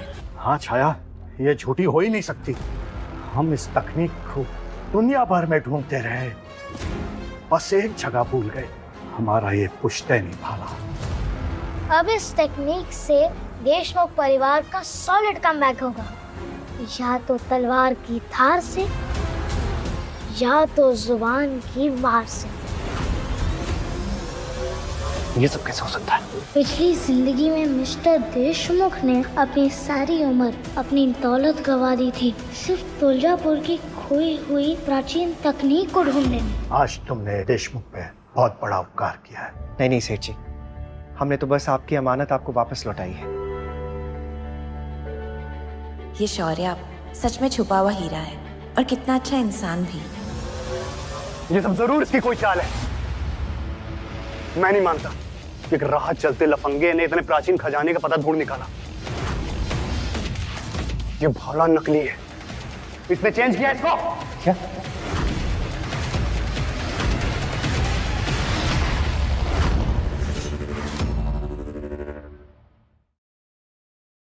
तुम होते कौन हो सही या गलत का फैसला करने वाले? हाँ रेहान, रेहान रुक जाओ, ये एकदम सही कह रही हैं। ये भाला ना हमेशा स्ट्रिक्ट सिक्योरिटी में रहता है, इसको बदलना तो दूर, इसे कोई छू भी नहीं सकता। प्लीज ये बंदूक नीचे करो। देखा, देशमुख परिवार की बेटी को किसी पे शक नहीं। दफा हो जाओ यहाँ से। ठीक, चला जाता हूं, मगर आज तेरी जान लेकर जाऊंगा मैं।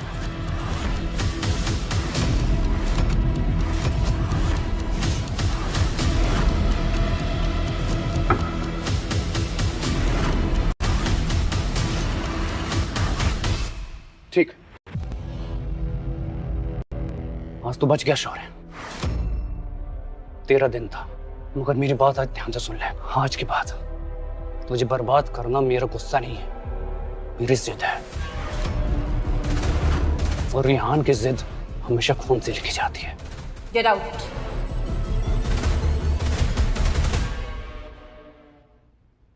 आप ठीक था? फाइन। काव्या, तुम्हारे पति और बेटा हमें पसंद आए। खूब सोची समझी चॉइस है तुम्हारी। आप मेरी तारीफ कर रहे हैं या इनकी? सच कहूं, अगर तुमने इनसे शादी नहीं की होती तो मैं अपनी पोती आपकी शादी इनसे करवा देता। सेठ जी, आप मुझे शर्मिंदा कर रहे हैं। तारीफ की आदत डाल लो शौर्य। कुछ ही दिनों में काव्या के दादाजी का 70वां बर्थडे है और हम वहां जरूर आएंगे बधाई देने। जी जरूर। पर एक बात तो मैं समझ गई, चाहे मेरे पति को पसंद हो या ना हो, तारीफ के काबिल तो है।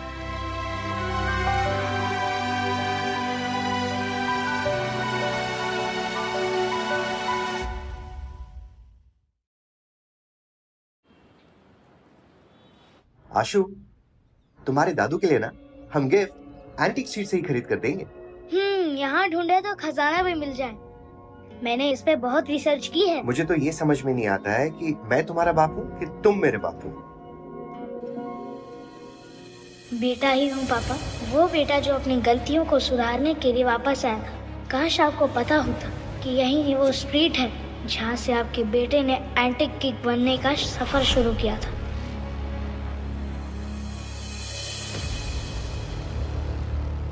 पापा, यहाँ कुछ नहीं है, वहाँ चलते हैं, चलिए। आशु, ये दुकान तो देखने में ही बहुत महंगी लग रही है। ये तो शौर्य बंसल एंटीक स्टोर में एंटीक्स को पहचानना आता भी है इसे। अरे कुछ नहीं, आप चलिए ना, कोई बात नहीं, चलिए ना। रुक जाओ। शौर्य, तुम यहाँ? तुम्हें एंटिक्स का ए भी पता है? जो तुम यहाँ आ गए एंटीक स्ट्रीट की सबसे फेमस शॉप पर, दरबार कलेक्टिबल्स। पराये लोगों के सवालों का जवाब देना मैं जरूरी नहीं समझता।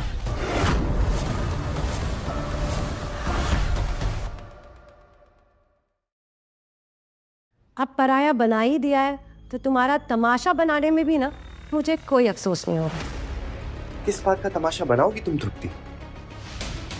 ये बाजार तो सबके लिए खुला है, यहाँ तो कोई भी आके एंटीक्स खरीद सकता है।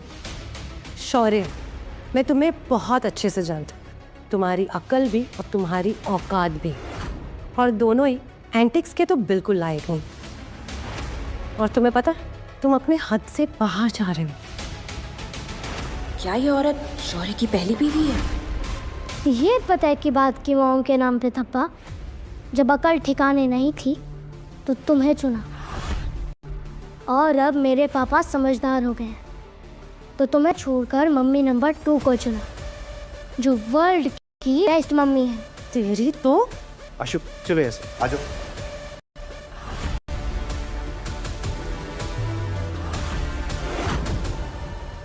बहुत सारी चीजें हैं यहाँ, है ना? ये नहीं। है? आ जाओ, इधर देखते। हेलो जी, आप कोई खास चीज ढूंढ रहे हैं? नहीं, बस ऐसे ही देख रहे हैं। फिर आप तो शायद गलत जगह पर आ गए हैं। आपके पास एईए कार्ड है? AEA card? Antique experts association card. अगर आपके पास ये कार्ड है ना, तो आप इस दुकान से कुछ भी खरीद सकते हैं। अरे, मैं तो एईए कार्ड के बारे में बिल्कुल ही भूल गया। अरे ब्रिजेश, जिसके पास डेबिट कार्ड रखने की औकात नहीं है, वो ये कार्ड क्या रखेगा? ये देख, AEA प्रीमियम कार्ड, ये सिर्फ स्पेशलिस्ट को मिलता है। बड़ी बड़ी कंपनीज अपने पसंदीदा लोगों को ये कार्ड्स चुन के खुद जैसे रद्दी उठाने वाला ये कार्ड छूने के लायक भी नहीं है, समझा?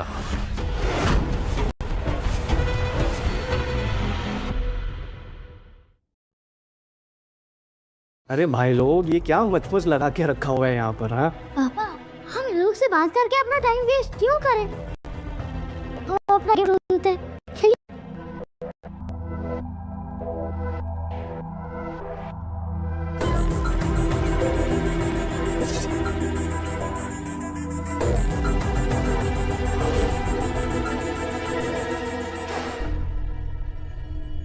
आशु, मुझे तो समझ में ही नहीं आ रहा है, क्या ले? समझ के बाहर है ना? इसे कहते हैं बंदर क्या जाने अदरक का स्वाद। और वैसे भी एंटिक्स खरीदना ना रईसों का शौक है। बैंक में 50,000 आ जाने से तुम जैसा भी रईस नहीं हो जाता। पापा, हमें यही तो चाहिए था। आशु, ये तो बहुत ही सिंपल पीतल की चायदानी है, उन्हें पसंद आएगी। हाँ, दादू को चाय पीना बहुत पसंद है। उन्हें ये चायदानी अच्छी रहेगी। तुम्हें कैसे पता? वो मम्मी ने बताया था। तो चलो ठीक है, दादू की पसंद का ही गिफ्ट चुनेंगे। ये तो एकदम नकली चायदानी लग रही है और दादू को नकली चीजों से सख्त नफरत है। वाह शौर्य, तूने चुना भी तो क्या, एक कटोरा। और बस इसमें ना आप थोड़े से और चिल्लर डालने की बाकी है।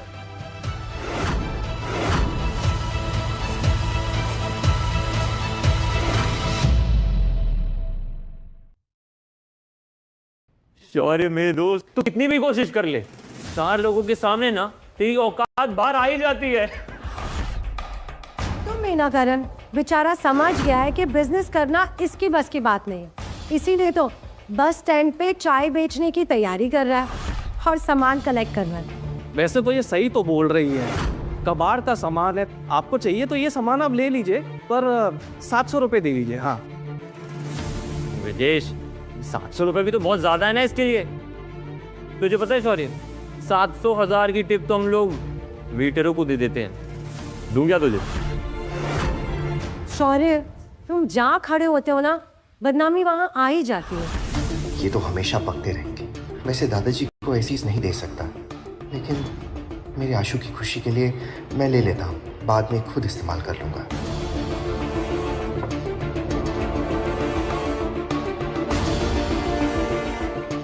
ये लीजिए 700 रुपये। शॉपकीपर अंकल, आप बस इस चायदानी पर गर्म पानी डाल दीजिए। गर्म पानी क्यों? वो हमें कुछ चेक करना है। आशु, अब ये क्या नया ड्रामा है? आप इस ड्रामे का मजा लो ना पापा।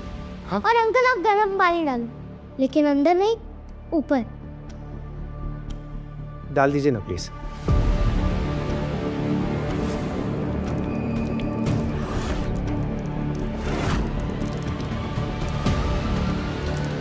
अब देखना टूटेगा। देखा, अब कचरे की किस्मत में कचरा ही है।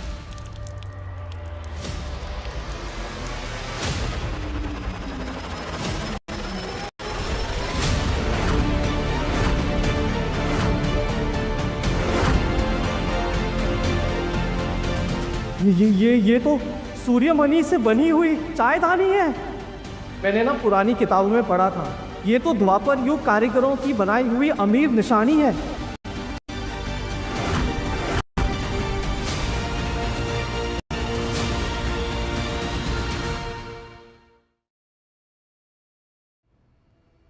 ये तो कमाल हो गया। ये केतली तो अशोका काल की है।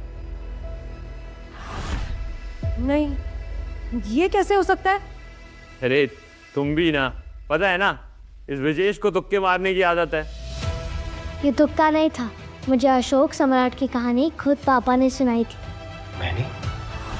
और ये शाही चायदानी अशोक सम्राट से मुगलों तक चुराई जा चुकी है। और आपको देखकर दुख हो रहा है अंकल कि आज ये चायदानी हमारे हाथ में है। आशु, मैंने ये कहानी में कब सुनाई? इतना तो मुझे भी नहीं पता था। एंटीक सी परख कोई आप ही से सीखे शौर्य भाई। शौर्य ना सिर्फ इंटेलिजेंट बल्कि काबिल और हम्बल भी है। ये करोड़ों की चीज आपको 700 रुपए में ही मिल गई। रुको, ये चायदानी ये नहीं ले जा सकता क्योंकि इसके पास AEA कार्ड नहीं है।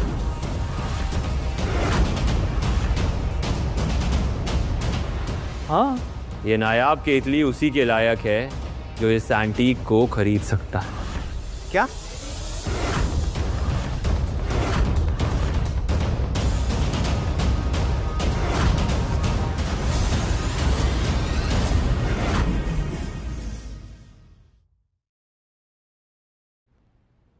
मेरे बेटे की ढूंढी हुई केतली तुम हमसे नहीं छीन सकते करण। तेरी बीवी भी तो छीनी थी तुझसे, तब तो नहीं इतना फुदका तू। और वैसे भी जो बिना काट के इस मार्केट में आने की जरूरत करता है ना, उसके साथ यही सुलूक हो चुका।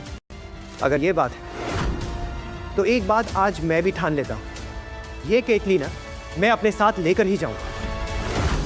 अरे पर बिना कार्ड के मैं ये केटली कैसे दे सकता हूँ?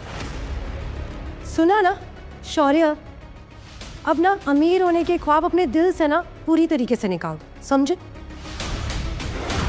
और सुन, अपने 700 रुपए ले और यहाँ से निकल, क्योंकि ये एंटी खरीदने की औकात तेरी तो नहीं।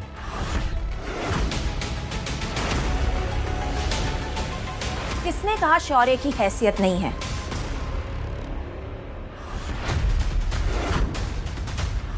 किसने कहा कि मिस्टर शौर्य की हैसियत नहीं है?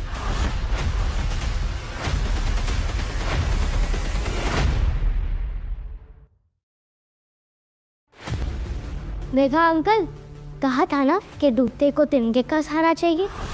हमें तो सीधा टाइटैनिक ही मिल गया। ये रहा मिस्टर शौर्य का एंटीक एक्सपर्ट एसोसिएशन का प्लेटिनम कार्ड।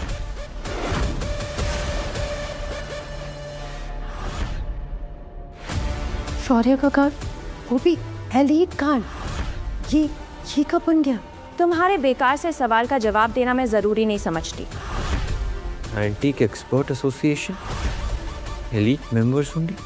मिस्टर शौर्य को एंटीक एक्सपर्ट कहना तुम्हारी औकात के बाहर है, और उन्हें नकली कहना तुम्हारी हिम्मत के बाहर। ऐसे इस दुनिया में सिर्फ 10 एलीट मेंबर्स हैं। ये कार्ड नकली है, मैं नहीं मानता। एक सेकेंड, तुम क्या कहना चाहते हो?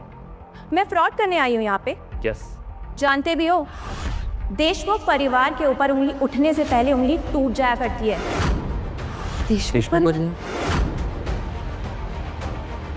भाई अब इनका तो कार्ड भी आ गया है और 700 रुपये भी ये मुझे दे चुके हैं, तो अब देखा जाए तो ये चायदानी शौर्य भाई की हो। थैंक यू आंटी, आप तो स्ट्रॉबेरी आइसक्रीम जितनी स्वीट हो। आंटी को मस्का लगाने की जरूरत नहीं है। सच में थैंक यू सो मच।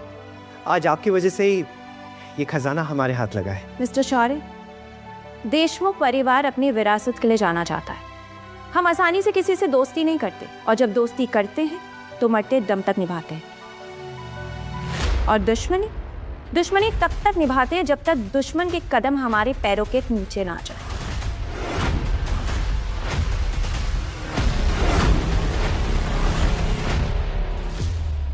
अरे मैडम जी, इन्होंने तो ऐसी एक नायाब चीज ढूंढ निकाली है, आप मानेगा 20 साल के धंधे में एक ऐसे नायाब एक्सपर्ट जीनियस आज में मिल रहा। और जब ये खबर बाहर फैल जाएगी ना कि देशमुख परिवार के एंटीक एक्सपर्ट ने दरबार कलेक्टेबल से एक अमर निशानी खरीदी है, तो शहर में तहलका मच जाएगा। बकवास है ये सब।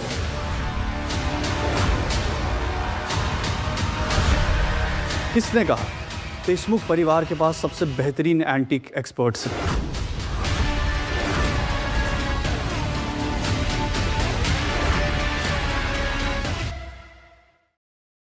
किसने कहा देशमुख परिवार के पास सबसे बेहतरीन एंटीक एक्सपर्ट्स हैं? कमाल अरोड़ा। बस अब इसके आने की देर थी। अरोड़ा फैमिली जो पीढ़ियों से एंटीक का बिजनेस कर रहे हैं, उसका एक लौता वारिस। वाह, ये कौन? ये बहुत फेमस है क्या? आशु, इनके बारे में तो मैंने भी बहुत सुना है। टीक्स के साथ साथ ना इन्वेस्टमेंट्स में भी इनका बड़ा नाम है। याद आया, जब मैं 17 साल का था तब ऐसा ही एक खानदान मीडिया में बहुत मशहूर हुआ था। सरकार ने उसकी सारी प्रॉपर्टी छीन ली और उन्हें जेल में डाल दिया। उनके एक लौटे बेटे ने फॉरेन इन्वेस्टमेंट्स के साथ हाथ मिलाकर देश को धोखा दिया है। शायद ये वही है। छाया देशमुख, तुम्हें याद है ना, पिछली बार मैंने तुम्हारे सारे एक्सपर्ट्स खरीद लिए थे, क्योंकि अरोड़ा फैमिली से एंटीक्स के मामले में कोई नहीं भिड़ सकता। लेकिन तुम बाज नहीं आओगे। शायद तुम भूल गए हो मिस्टर अमान, मैंने तुम्हें कहा था बहुत जल्द एंटीक किंग होने का ताज अरोड़ा के सर से देशमुख के सर पे आ जाएगा। चाहे तुम मेरा कितना भी पीछा कर लो, लेकिन मैं हार मानने वाली नहीं हूँ, आगे बढ़ती जाऊंगी। मैं कोई 11 मुल्कों की पुलिस नहीं हूँ जो तुम्हारा पीछा कर रहा हूँ, बल्कि मैं तो तुम्हारा साया हूँ। पर तुम्हारे इस एक्सपर्ट की चॉइस को देख करना मुझे तुम्हारी समझ पर डाउट हो रहा है। देशमुख एंटीक्स की जगह कचरा उठाने लग गए। शायद इसीलिए तुम आज तक तुलजापुर वाली तकनीक को नहीं ढूंढ पाए। अरोड़ा फैमिली में तो सब लोग पढ़े लिखे हैं, तो फिर आज का न्यूज़पेपर कैसे नहीं पढ़ा उन्होंने? आज का अखबार? ऐसा क्या है आज के न्यूज़पेपर में? ये वही खानदानी तकनीक मेरे पापा ने ढूंढ कर स्ट्रॉबेरी आंटी के दादू को दी है। इस आदमी ने? तुम्हें अभी भी इन पर डाउट है तो कर लो एंटिक्स में इनसे मुकाबला। तो कर लो मुकाबला। मुकाबला करते हैं, जो इस हॉल में सबसे महंगी पेंटिंग ढूंढेगा वो जीतेगा। बोलो, है मंजूर? मंजूर।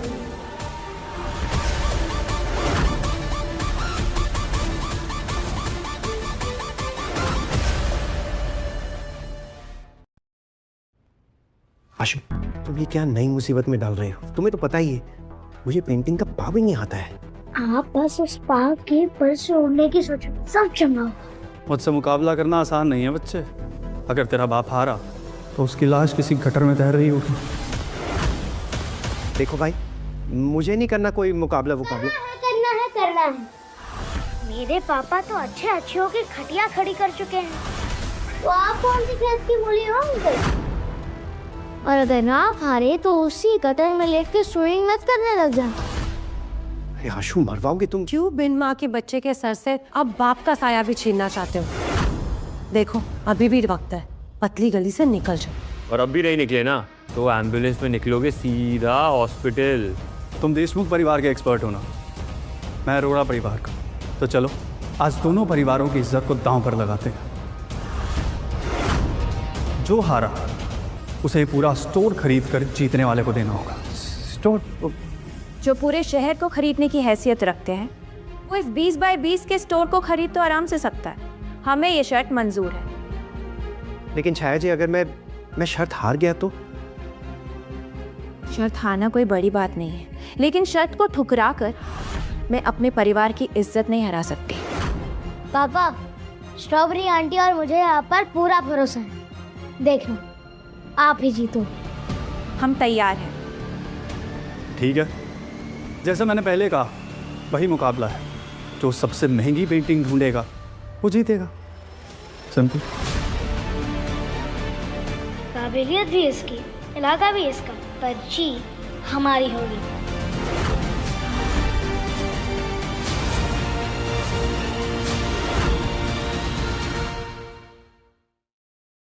फिक्र मत करो, मेरे पापा कभी नहीं हारते।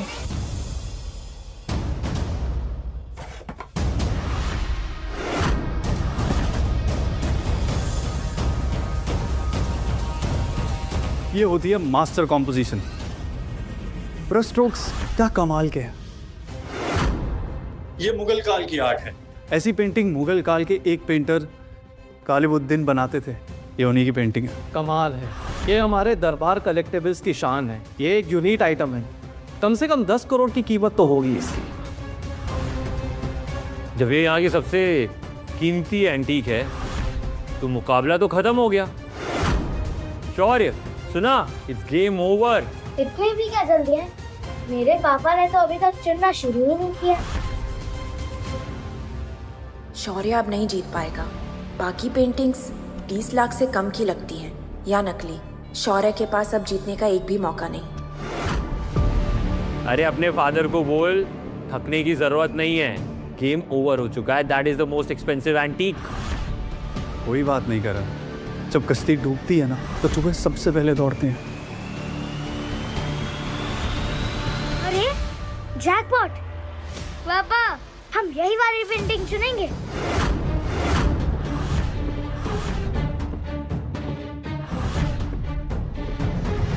क्या कलाकारी है। आर्टिस्ट ने दिल निकाल के रख दिया। ये मेरे नजरों से कैसे छूट गई? लगता तो पूरा ओरिजिनल है। शायद पुरानी स्याही का इस्तेमाल हुआ है। ठीक है, ये सच में। एक मिनट पापा, ये लीजिए पापा, पानी पीजिए।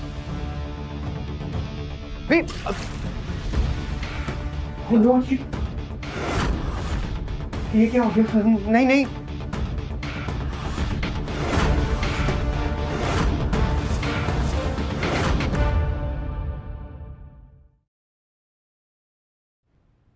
हे माता रानी, ओरिजिनल पेंटिंग तो करोड़ों का होता है और आपने ऐसे ही बर्बाद कर दिया। देखा आपने, सबने देखा ना बेचारा, ये ना आदत से मजबूर है। जब भी जिंदगी में कुछ अच्छा होता है ना, उस पर ऐसे ही ये पानी फेर देता है। कहा मैंने तुम्हें एंटीक्स का एक्सपर्ट समझ लिया था, और तुम्हें तो नया चीजें संभालने तक नहीं आता। ओह नो, ये क्या कर दिया इसने? अब क्या होगा? सब खत्म हो गया। पापा रिलैक्स, हम ही जीतने वाले हैं। इतने बड़े नुकसान की भरपाई करना तुम्हारे पापा की बस की बात नहीं है आशु। तुम, और अगर मैं ये दुकान भी बेच दूं ना, तो भी मैं इसकी पूरी कीमत चुका नहीं पाऊंगा। छाया, कहीं तुमने ही तो इसे जानबूझकर पेंटिंग खराब करने के लिए नहीं कहा, ताकि तुम कंपटीशन से बच सको? देशमुख परिवार ने हमेशा से अपनी पीठ पे खंजर खाए हैं, कभी किसी की पीठ पे खंजर मारा नहीं है। ये काम मैं कभी भी नहीं कर सकती। तो फैसला हो चुका है, मैं जीत गया। और हार उन्हीं की होती है जो हारने के लिए पैदा होती है। तो फैसला हो गया, आज से दवा कलेक्शंस अमाल अरोरा का होता है।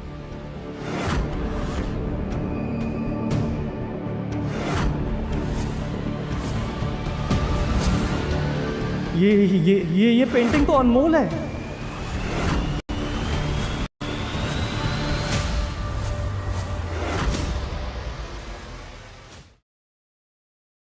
सस्ते से करते हो क्या? तुम बर्बाद हुई पेंटिंग को कैसे अनमोल कह सकते हो? लगता है बेचारे को पेंटिंग का सदमा लग गया है। मुझे तो लगता है ये ब्रिजेश बाप बेटी के साथ मिला हुआ है। कौन सी चाल है ये तेरी? गलती तो मेरी थी। ये है वाटर मार्बलिंग पेंटिंग। क्या वाटर मार्बलिंग पेंटिंग? क्या वाटर, क्या पानी? What marble? तुम लोग की सोच उतनी ही छोटी है जितनी तुम्हारी नजर। ये है वाटर मार्बलिंग कला, जिसे 4000 साल पहले ऋषि चित्रघोष ने गंगा के किनारे शुरू की। बिल्कुल, और ये एक पुरानी कला है जो बाहर से तो चारकोल पेंटिंग की तरह दिखती है, और अंदर से 7 लेयर 7 रंग। इसके ऊपर अगर थोड़ा सा भी पानी गिरे ना, तो ये इंद्रधनुष की तरह सामने आती है। तो ये ऋषि चित्रघोष के आखिरी वंशज की बनाई आखिरी पेंटिंग है। और उनका पता है, एक ही सपना था, कला और प्रकृति को अमर बनाए रखे। पापा देखा, मेरा स्ट्रॉबेरी आंटी का भरोसा सही था। आजकल मेरे साथ क्या हो रहा है मुझे तो खुद समझ में नहीं आ रहा है। अब किस्मत अच्छी है तो अच्छी। किस्मत का सहारा तो बुज़दिल लिया करते हैं। हुनरमंद लोग अपने हुनर से खुद अपनी किस्मत लिखते हैं। कॉन्ग्रेचुलेशन शौर्य, आप ये मुकाबला जीतते हैं। हाँ, सच में? यस।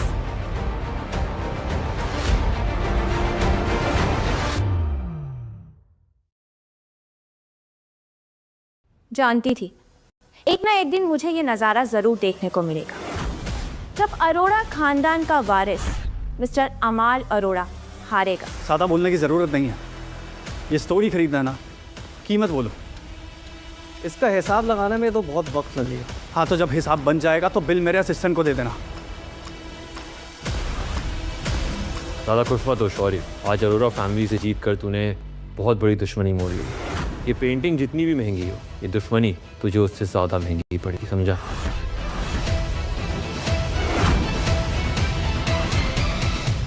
आगे चलकर मिस्टर शौर्य देशमुख परिवार के एंटीक बिजनेस का चेहरा बनने वाले हैं।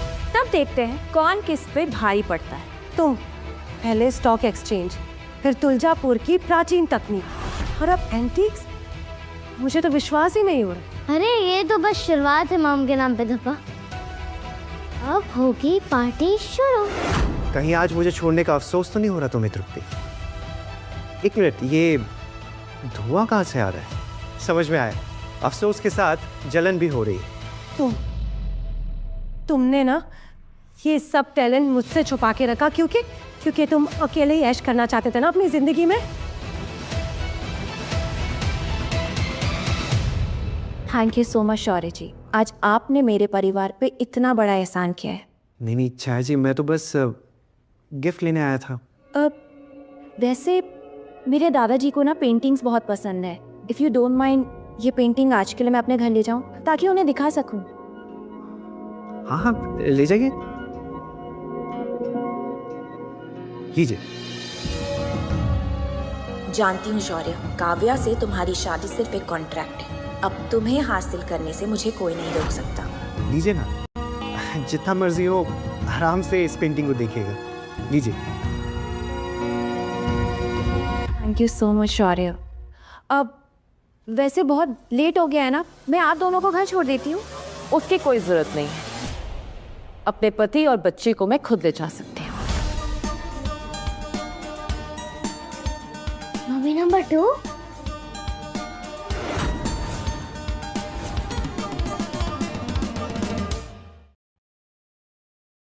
और छोटी पटाखे क्या आतिशबाजियां कर रखी है? हाँ, बस अपने पापा और मम्मी नंबर 2 का नाम रोशन किया है। आप यहाँ क्या कर रही हैं? मैं यहाँ अपने हस्बैंड को लेने आई ताकि मैं मुझसे कोई छीन ना ले। वैसे जिसका हाथ आपने पकड़ा हुआ है वो मेरे हस्बैंड है। इन्होंने आज मेरी इतनी हेल्प की ना, तो मैं तो सिर्फ उन्हें आज डिनर पे इनवाइट करना चाहती थी। No thank you. मेरे हस्बैंड घर का खाना खाते हैं, वो भी जो उनकी वाइफ उनके लिए बनाती है, isn't it? छाया जी, आप प्लीज चिंता मत कीजिए। हम लोग शाम को दादाजी की पार्टी में मिलते हैं। Yeah, see you there. Bye. Yeah.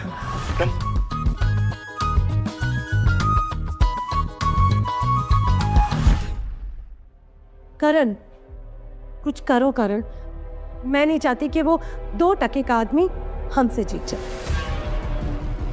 बारिश के कीड़े बारिश में कितना भी उछल लें, बारिश के बाद उनका खेल खत्म।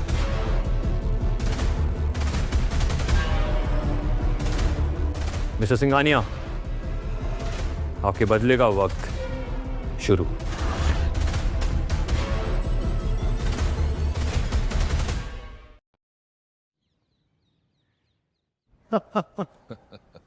आज तो मैं भगवान से कुछ और मांग लेता, वो भी मिल जाता मुझे। नसीब हमारे देश की शान लोधी साहब अब हमारे घर आए। क्या करें जयराज जी, आपने आने के लिए मजबूर कर दिया।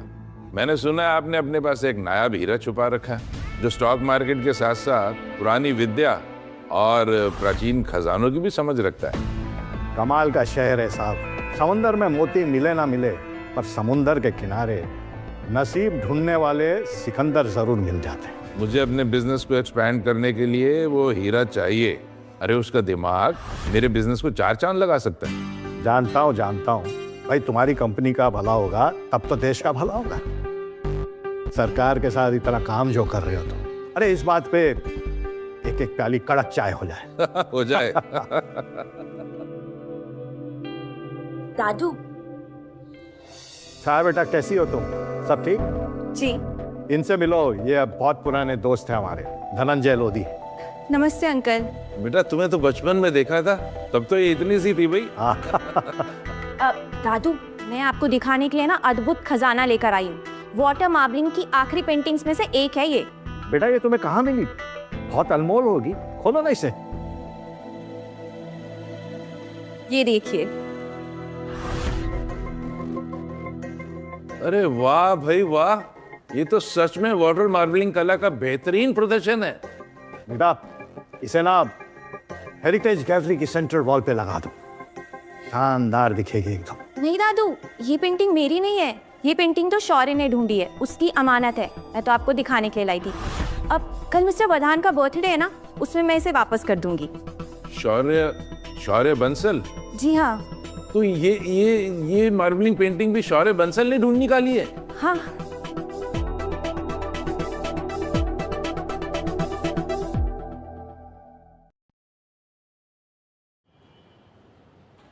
यहाँ आकर पार्टी में 4 चांद लगाने और मेरे जन्मदिन को खास बनाने के लिए आप सबका बहुत बहुत शुक्रिया।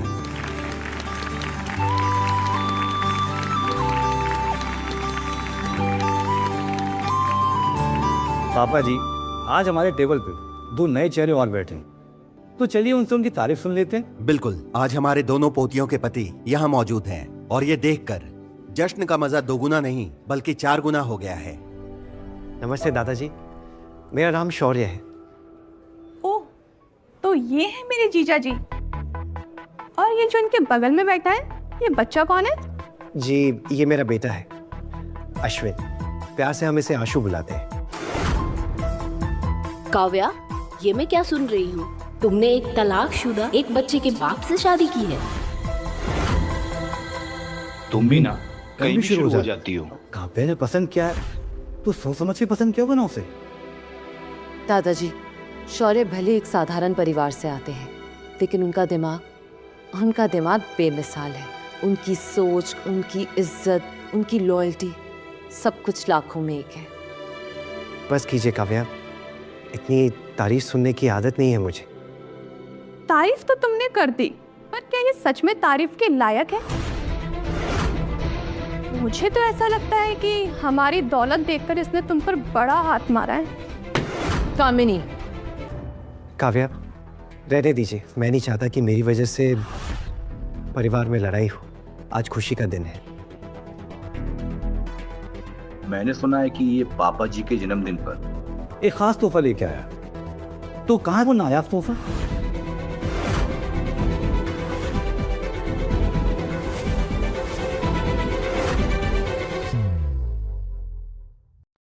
कहाँ है वो नायाब तोहफा? भाई हम तो दादाजी के लिए गिफ्ट लाए हैं, कहीं ये जनाब भूल तो नहीं गए?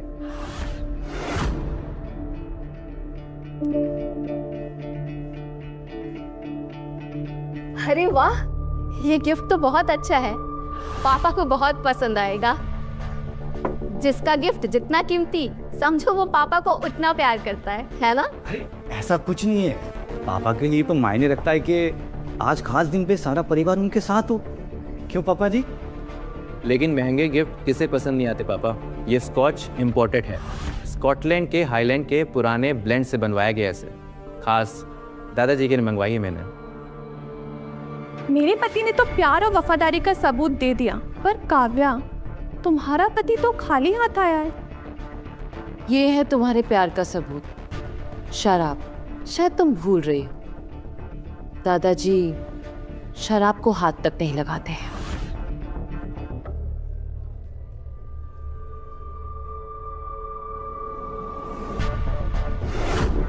हाँ, तो हाथ लगाने की जरूरत क्या है? ये उनके डिस्प्ले कलेक्शन का हिस्सा तो बन सकता है, और वैसे भी कुछ ना लाने से तो बेहतर ही है। किसने कहा कि शौर्य कुछ नहीं लाए? शौर्य भी लाए, उन्होंने भी गिफ्ट तैयार किया है। अब किसी सड़क की दुकान से खरीदा हुआ सस्ता तोहफा देकर हमारी नाक मत कटवा देना जीजा जी। रियली? औकात और नीयत का अभी पता चल जाएगा। शौर्य, अपना गिफ्ट दिखाइए। अरे रहने दो काव्या, इसका सस्ता गिफ्ट सबके सामने दिखाकर परिवार की नाक कटवाओगी क्या? हमारे दामाद ने गलत गिफ्ट चुन लिया, लेकिन फिर भी इसकी कीमत करोड़ों में है। और अगर कहीं ये सस्ता गिफ्ट हुआ तो शौर्य, इन सब के सामने तुम्हारी इज्जत की धज्जियां उड़ जाएंगी।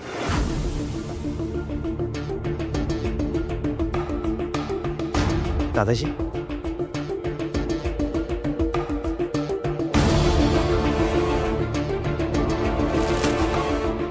बॉक्स को देख के गिफ्ट की औकात पता चल रही है।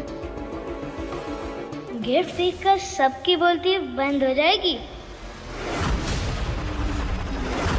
दादाजी, आपके 70th बर्थडे के लिए हमारी तरफ से असली सूर्यमणि से बनी हुई अशोका काल की ये अमर निशानी।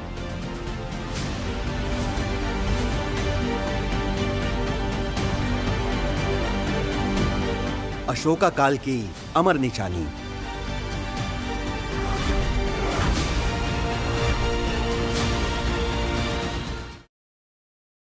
ये कैसे हो सकता है? अगर ये असली है तो इसकी कीमत करोड़ों में होगी। अब समझ में आया कि सब लोग इसका इतना गुणगान क्यों कर रहे हैं। नकली माल चिपकाने में बड़ा एक्सपर्ट लगता है ये। नहीं, ये चाय दाने बिल्कुल असली है। मेरे पापा ने इसे खुद दरबार कलेक्टिबल से चुन के निकाला है। तो तुमने इसे चुना है बेटा? जी हाँ दादाजी, अब तो आप समझ ही गए होंगे कि मेरी पसंद आप ही की तरह नायाब है। आखिर तुम्हारे अंदर तुम्हारे दादाजी का खून जो है। क्या दादाजी आप भी? इसने कहा कि ये इसने चुना है और आपने मान लिया? ये हमारा एम्प्लॉय है, यानी कि नौकर। और भाई कौन से नौकर की इतनी औकात होती है कि इतना महंगा तोहफा लाकर दे। कामिनी, अब तुम मेरी हदों से बाहर जा रही हो। मैंने ऐसा भी क्या गलत कह दिया? क्या ये तुम्हारी सिफारिश से कंपनी में नहीं आया? और वैसे भी अब ये मेरे पति जैसा तो है नहीं कि कम उम्र में देशमुख इंडस्ट्रीज में सीनियर प्रोडक्ट मैनेजर की कुर्सी ले लियो।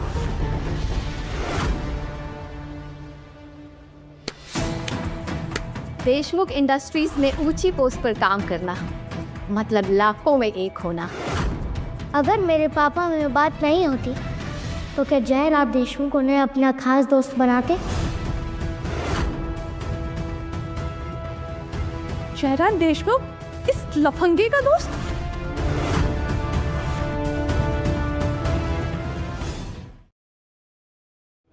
कॉल करने की जरूरत नहीं पड़ेगी। शायद अभी अभी किसी ने मेरा नाम लिया था। अच्छा हुआ आप आ गए मिस्टर देशमुख। यहाँ पे कुछ लोगों को गलतफहमी है जो सिर्फ आप दूर कर सकते हैं। गलतफहमी? कैसी गलतफहमी? यहाँ कुछ लोग मानने को तैयार नहीं है कि आप वरदान के साथ बिजनेस सिर्फ और सिर्फ शौर्य की वजह से कर रहे हैं। मैं आपकी गलतफहमी दूर कर देता हूँ। ये सच है कि शौर्य जब तक वरदान इंडस्ट्रीज का हिस्सा बना रहेगा, देशमुख इंडस्ट्रीज उनके साथ खड़ा रहेगा। क्या? सेठ जी शौर्य को इतनी इज्जत दे रहे हैं, कहीं काव्या ने पति चुनने में हमारी बेटी को पीछे तो नहीं छोड़ दिया? सर, कहीं आपको किसी ने बहकाया तो नहीं है? बहकते वो लोग हैं जिन्होंने कभी चलना नहीं सीखा। और सेठ जयराज सिर्फ जुबान नहीं चलाता, इंडियन बिजनेस मार्केट पे चलाता है। और रही जहां तक शौर्य की काबिलियत की बात, तुम जैसे बेअकल लोग ऐसा सवाल नहीं उठा सकते। मिस्टर जयराज देशमुख, प्लीज, आपका शौर्य के बारे में ऐसा सोचना हमारे लिए सौभाग्य की बात है। इसकी बात का बुरा मत मानिए। आइए ना, आराम से बैठकर पार्टी को एंजॉय करते हैं, प्लीज। मिस्टर वरदान अब वाकई बहुत सीधे इंसान है। शौर्य जैसा दामाद होना इंसान को घमंडी बना सकता है, लेकिन आप, ईर्ष्या हो रही है मुझे आपसे। हमारी कंपनी का कॉर्पोरेशन कितने दिन आगे चलेगा वो सिर्फ शौर्य पर निर्भर करता है। शौर्य, मुबारक हो, खूब मेहनत करो और तरक्की करो। मुझे तुम पर पूरा भरोसा है। Thank you. सुनकर बहुत अच्छा लगा। वरदान और देशमुख कंपनीज एक साथ मिलकर उम्मीद है बहुत अच्छी तरक्की करेंगी। पूरे देश में अपने कारोबार को आसमान की ऊंचाइयों तक पहुंचाएंगी। देश की तरक्की से याद आया, अरे मैं तो आपको इनसे मिलाना ही भूल गया। ये यहाँ क्या कर? जरूर कुछ बड़ा होने वाला है। इनसे मिलिए। जब जंगल के सारे जानवर एक छत के नीचे इकट्ठा हो जाएं, तो शेर को तो आना ही था ना शिकार करने।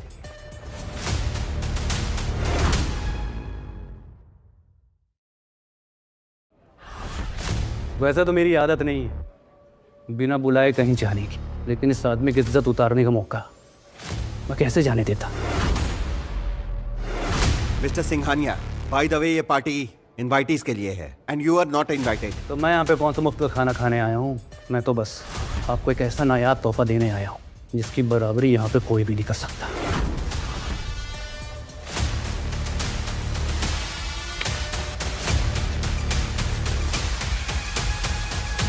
वरदान ग्रुप और देशमुख इंडस्ट्रीज के शेयर्स और प्रॉपर्टीज के पेपर हैं।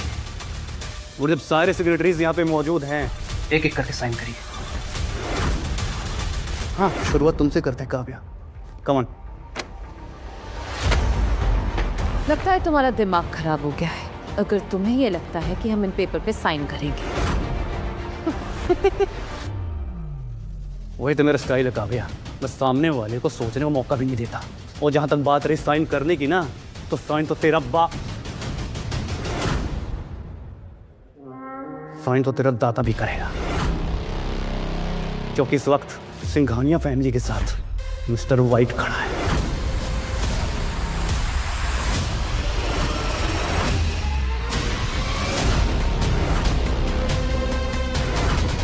ये तो ब्रिटिश केलन कंपनी का ओनर है और दुनिया का सबसे अग्रेसिव बिजनेसमैन।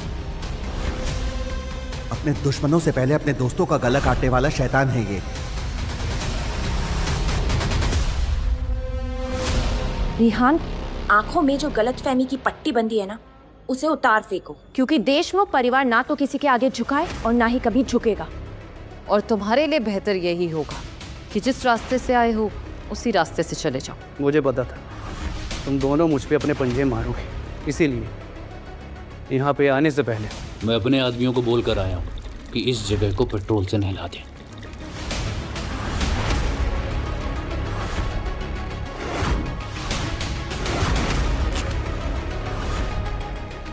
बस एक तीली और तुम सब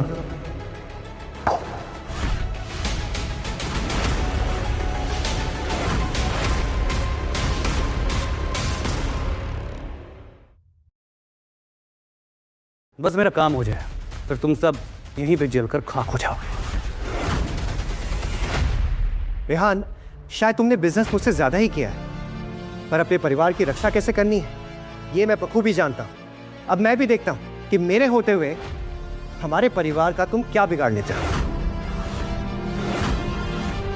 पापा, जान से बढ़कर कुछ नहीं होता है, प्लीज साइन कर दीजिए, नहीं तो यहाँ हम सब की चिता जल जाएगी। नहीं, मिस्टर वर्धान का गला कट सकता है पर सर कभी नहीं झुकेगा।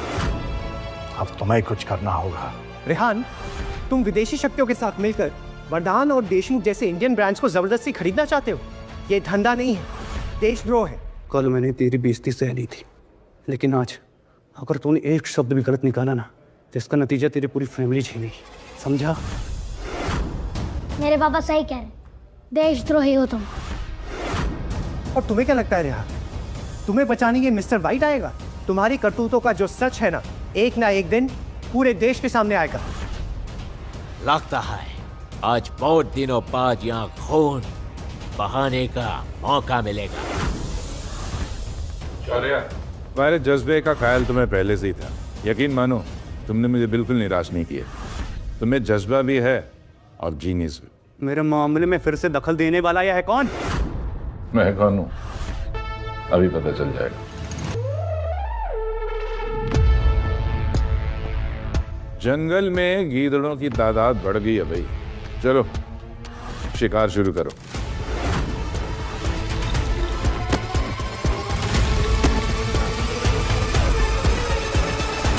सर, हम हार गए, हमारे सभी आदमी मारे गए सर, और कमांडो ने भी हमें चारों तरफ से घेर लिया है। ये कैसे हो सकता है?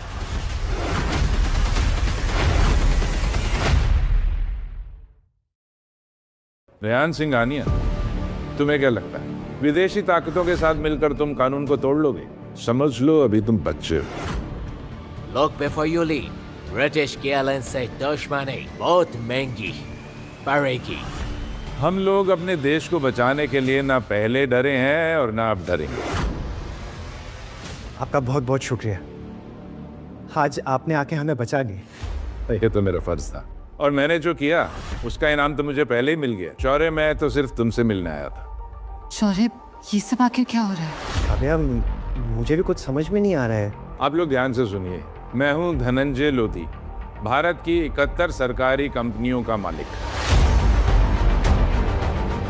धनंजय सिंह लोधी? फाइनेंस वर्ल्ड के सबसे बड़े आदमी आप ही हो?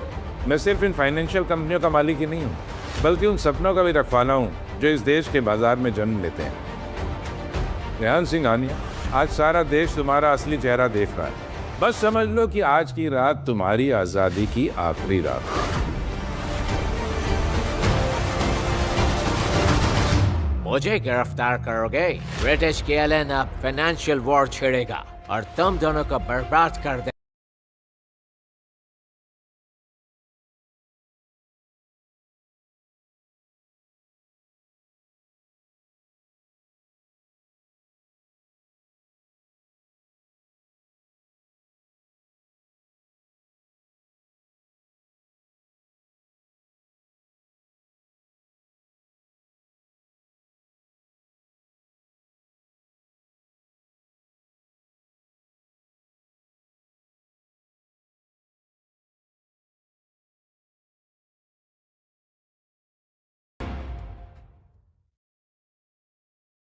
सर्कस खत्म फ्रेंड्स, खुशी में थोड़ी सी खलिश आ गई थी। एक छोटा सा हादसा समझ के भूल जाओ। चलिए जश्न जारी रखिए। मिस्टर लोधी, आपसे हुई ये मुलाकात मैं कभी भूलूंगा नहीं। ये तो मेरा फर्ज था। भाई शौर्य, तुम्हारी काबिलियत के किस्से तो बहुत सुने थे। मैं तुम्हें लोधी एम्पायर की सारी सरकारी कंपनियों के सीनियर एडवाइजर की पोस्ट ऑफर करता हूँ। वाह, लोधी एम्पायर का सीनियर एडवाइजर। मुझे पता था ये आदमी बहुत दूर तक जाएगा। मुबारक हो शौर्य।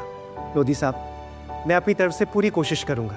मैं बिजनेस में डील नहीं, देश का फ्यूचर देखूंगा। नेगा बाबा कहा था ना, सब चंगा लो पंगा। कंग्रेचुलेशंस शौर्य।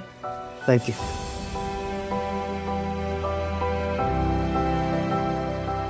मैं तुमसे वादा करता हूँ, भले ही आज से मैं लोधी एम्पायर के साथ हूँ, लेकिन वर्धांस उनका साथ कभी भी नहीं छोड़ूंगा।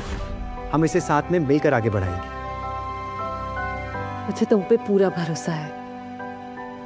पापा, फाइनली हम असली खुशियों की तरफ बढ़ रहे हैं। दोस्तों, आज मेरा सिर्फ जन्मदिन ही नहीं बल्कि देशमुख और वर्धान फैमिली के अटूट संबंधों की शुरुआत का शुभ दिन है। वैसे तो मैं पीता नहीं हूं, लेकिन आज इस जूस को जाम समझकर एक जाम नई दोस्तियों के नाम। चीयर्स। चीयर्स।